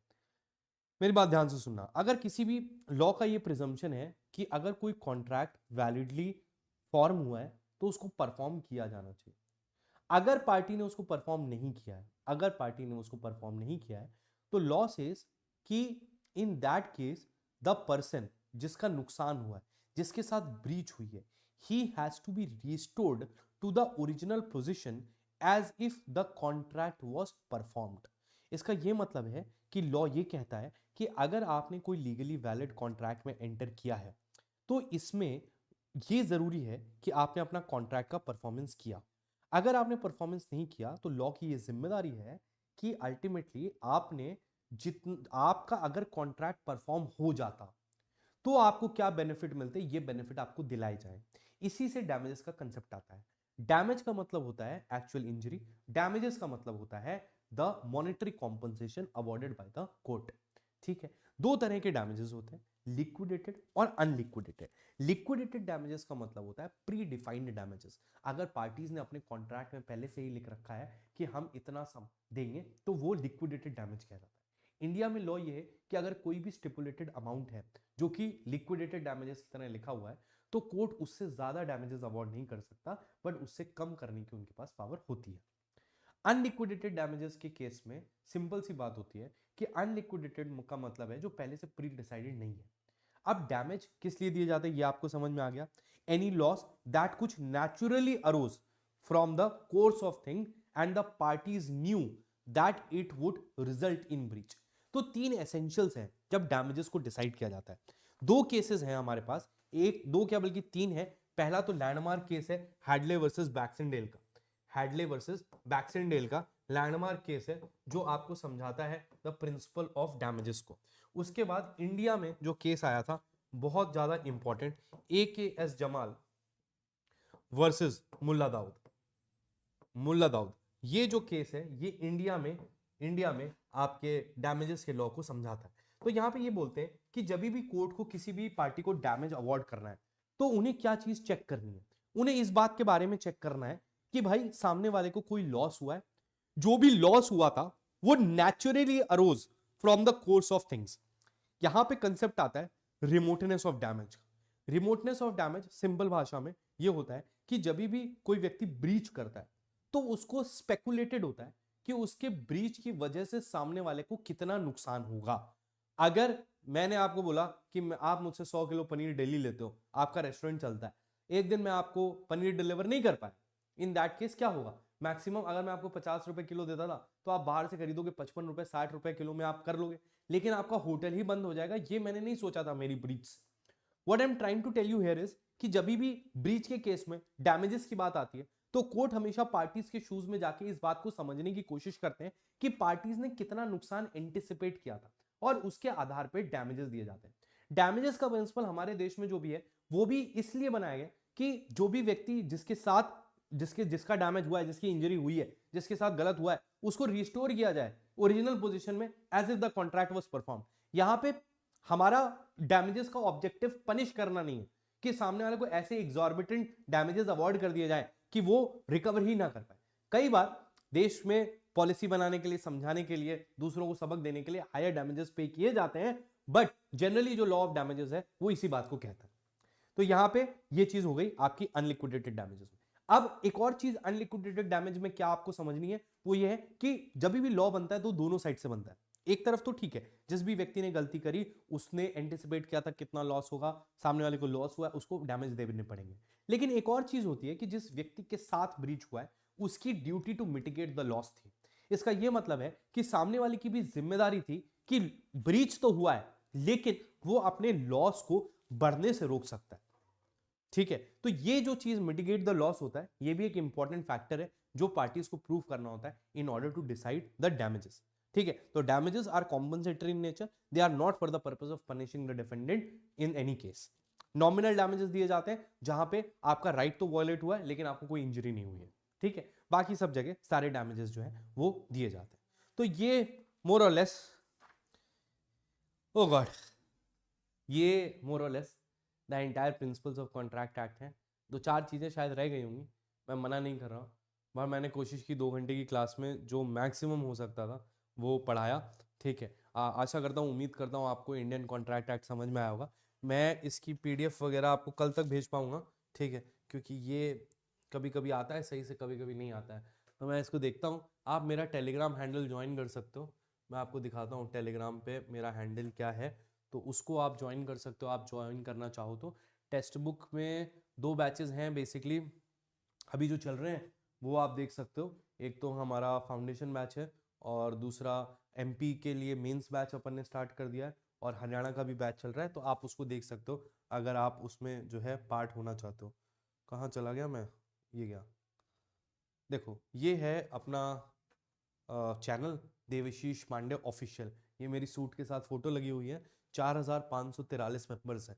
अगर आप टेलीग्राम पे जाओगे Devashish Pandey for judiciary, FOR judiciary, Devashish Pandey for judiciary, ये पूरा टाइप करना। एक मेरे पुराने चैनल, पुराने इंस्टीट्यूशन का ग्रुप है, उसमें ज़्यादा मेंबर्स हैं लेकिन वो बंद हो चुका है, तो वो वाला ग्रुप मत ज्वाइन करना। ये एक एक्टिव ग्रुप है जिसमें आपको डेली के क्वेश्चंस मिलते हैं, सब कुछ मिलता है, सारी चीज़ें, क्लासेस के बारे में आ जाता है, सब कुछ आ जाता है, क्वेश्चंस आते हैं, आपको आंसर करने होते हैं डेली डेली बेसिस पे। अच्छा है, तो मतलब कहने का मतलब जो भी इंटरेक्टिव चीज़ें हैं वो इस पे होती रहती हैं, तो आप इसको ज्वाइन कर सकते हो। देवशीष पांडे फॉर जुडिशरी, जो भी चीज़ें हैं वो हम यहाँ पे दे देंगे, ठीक है। देखो ये सब वीडियो सब आते रहते हैं, ठीक है, तो आपको सारी जानकारी मिलती रहेगी। ज़रूर बताइएगा कैसा लगा आप लोग को, ठीक है। तो बताइएगा कि सब कुछ कैसा था, कितना अच्छा लगा कितना नहीं। और जो टेक्स्ट बुक वाला है वो भी मैं आपको दिखा देता हूँ। तो जैसे आप टेक्स्ट बुक में गए तो यहाँ हमेशा सुपर कोचिंग में आपने जाना है। जब आप सुपर कोचिंग में जाओगे और अपना गोल डिसाइड करोगे, तो हम दिखाते हैं आपको।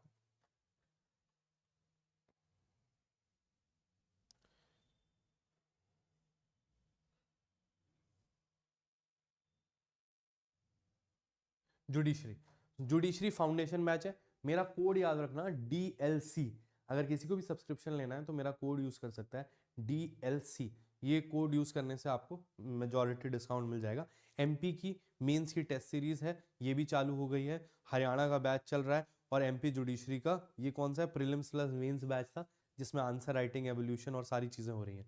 तो ये 4 बैचेस हैं जो अभी चल रहे हैं। इसमें से किसी में भी आप जाके जो आप जैसे पढ़ना चाहो वैसे जा सकते हो। जब आप एनरोल नाउ करते हो फ़ोन नंबर मांग लेगा, फ़ोन नंबर तो अभी नहीं डालेंगे हम, लेकिन आप इसमें कर सकते हो, ठीक है। So that is the basic agenda, इसको आप करिएगा, ठीक है। अगर आपको अच्छा लगा, सेकंड पार्ट में हम केस लॉस कर सकते हैं नेक्स्ट संडे को, अगर आप चाहें तो। अगर आप लोग के अच्छे कमेंट्स आए, व्यूज़ आए, तो नेक्स्ट क्लास में नेक्स्ट संडे को सारे केस लॉस कर सकते हैं।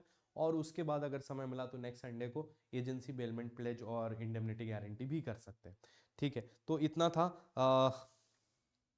नेक्स्ट संडे को प्लान करते हैं, सेम टाइम 4 बजे। That's all for the day. Thank you so much everyone, it was really nice having all of you, and मज़ा आ गया आप लोग से बात करके, पढ़ा के।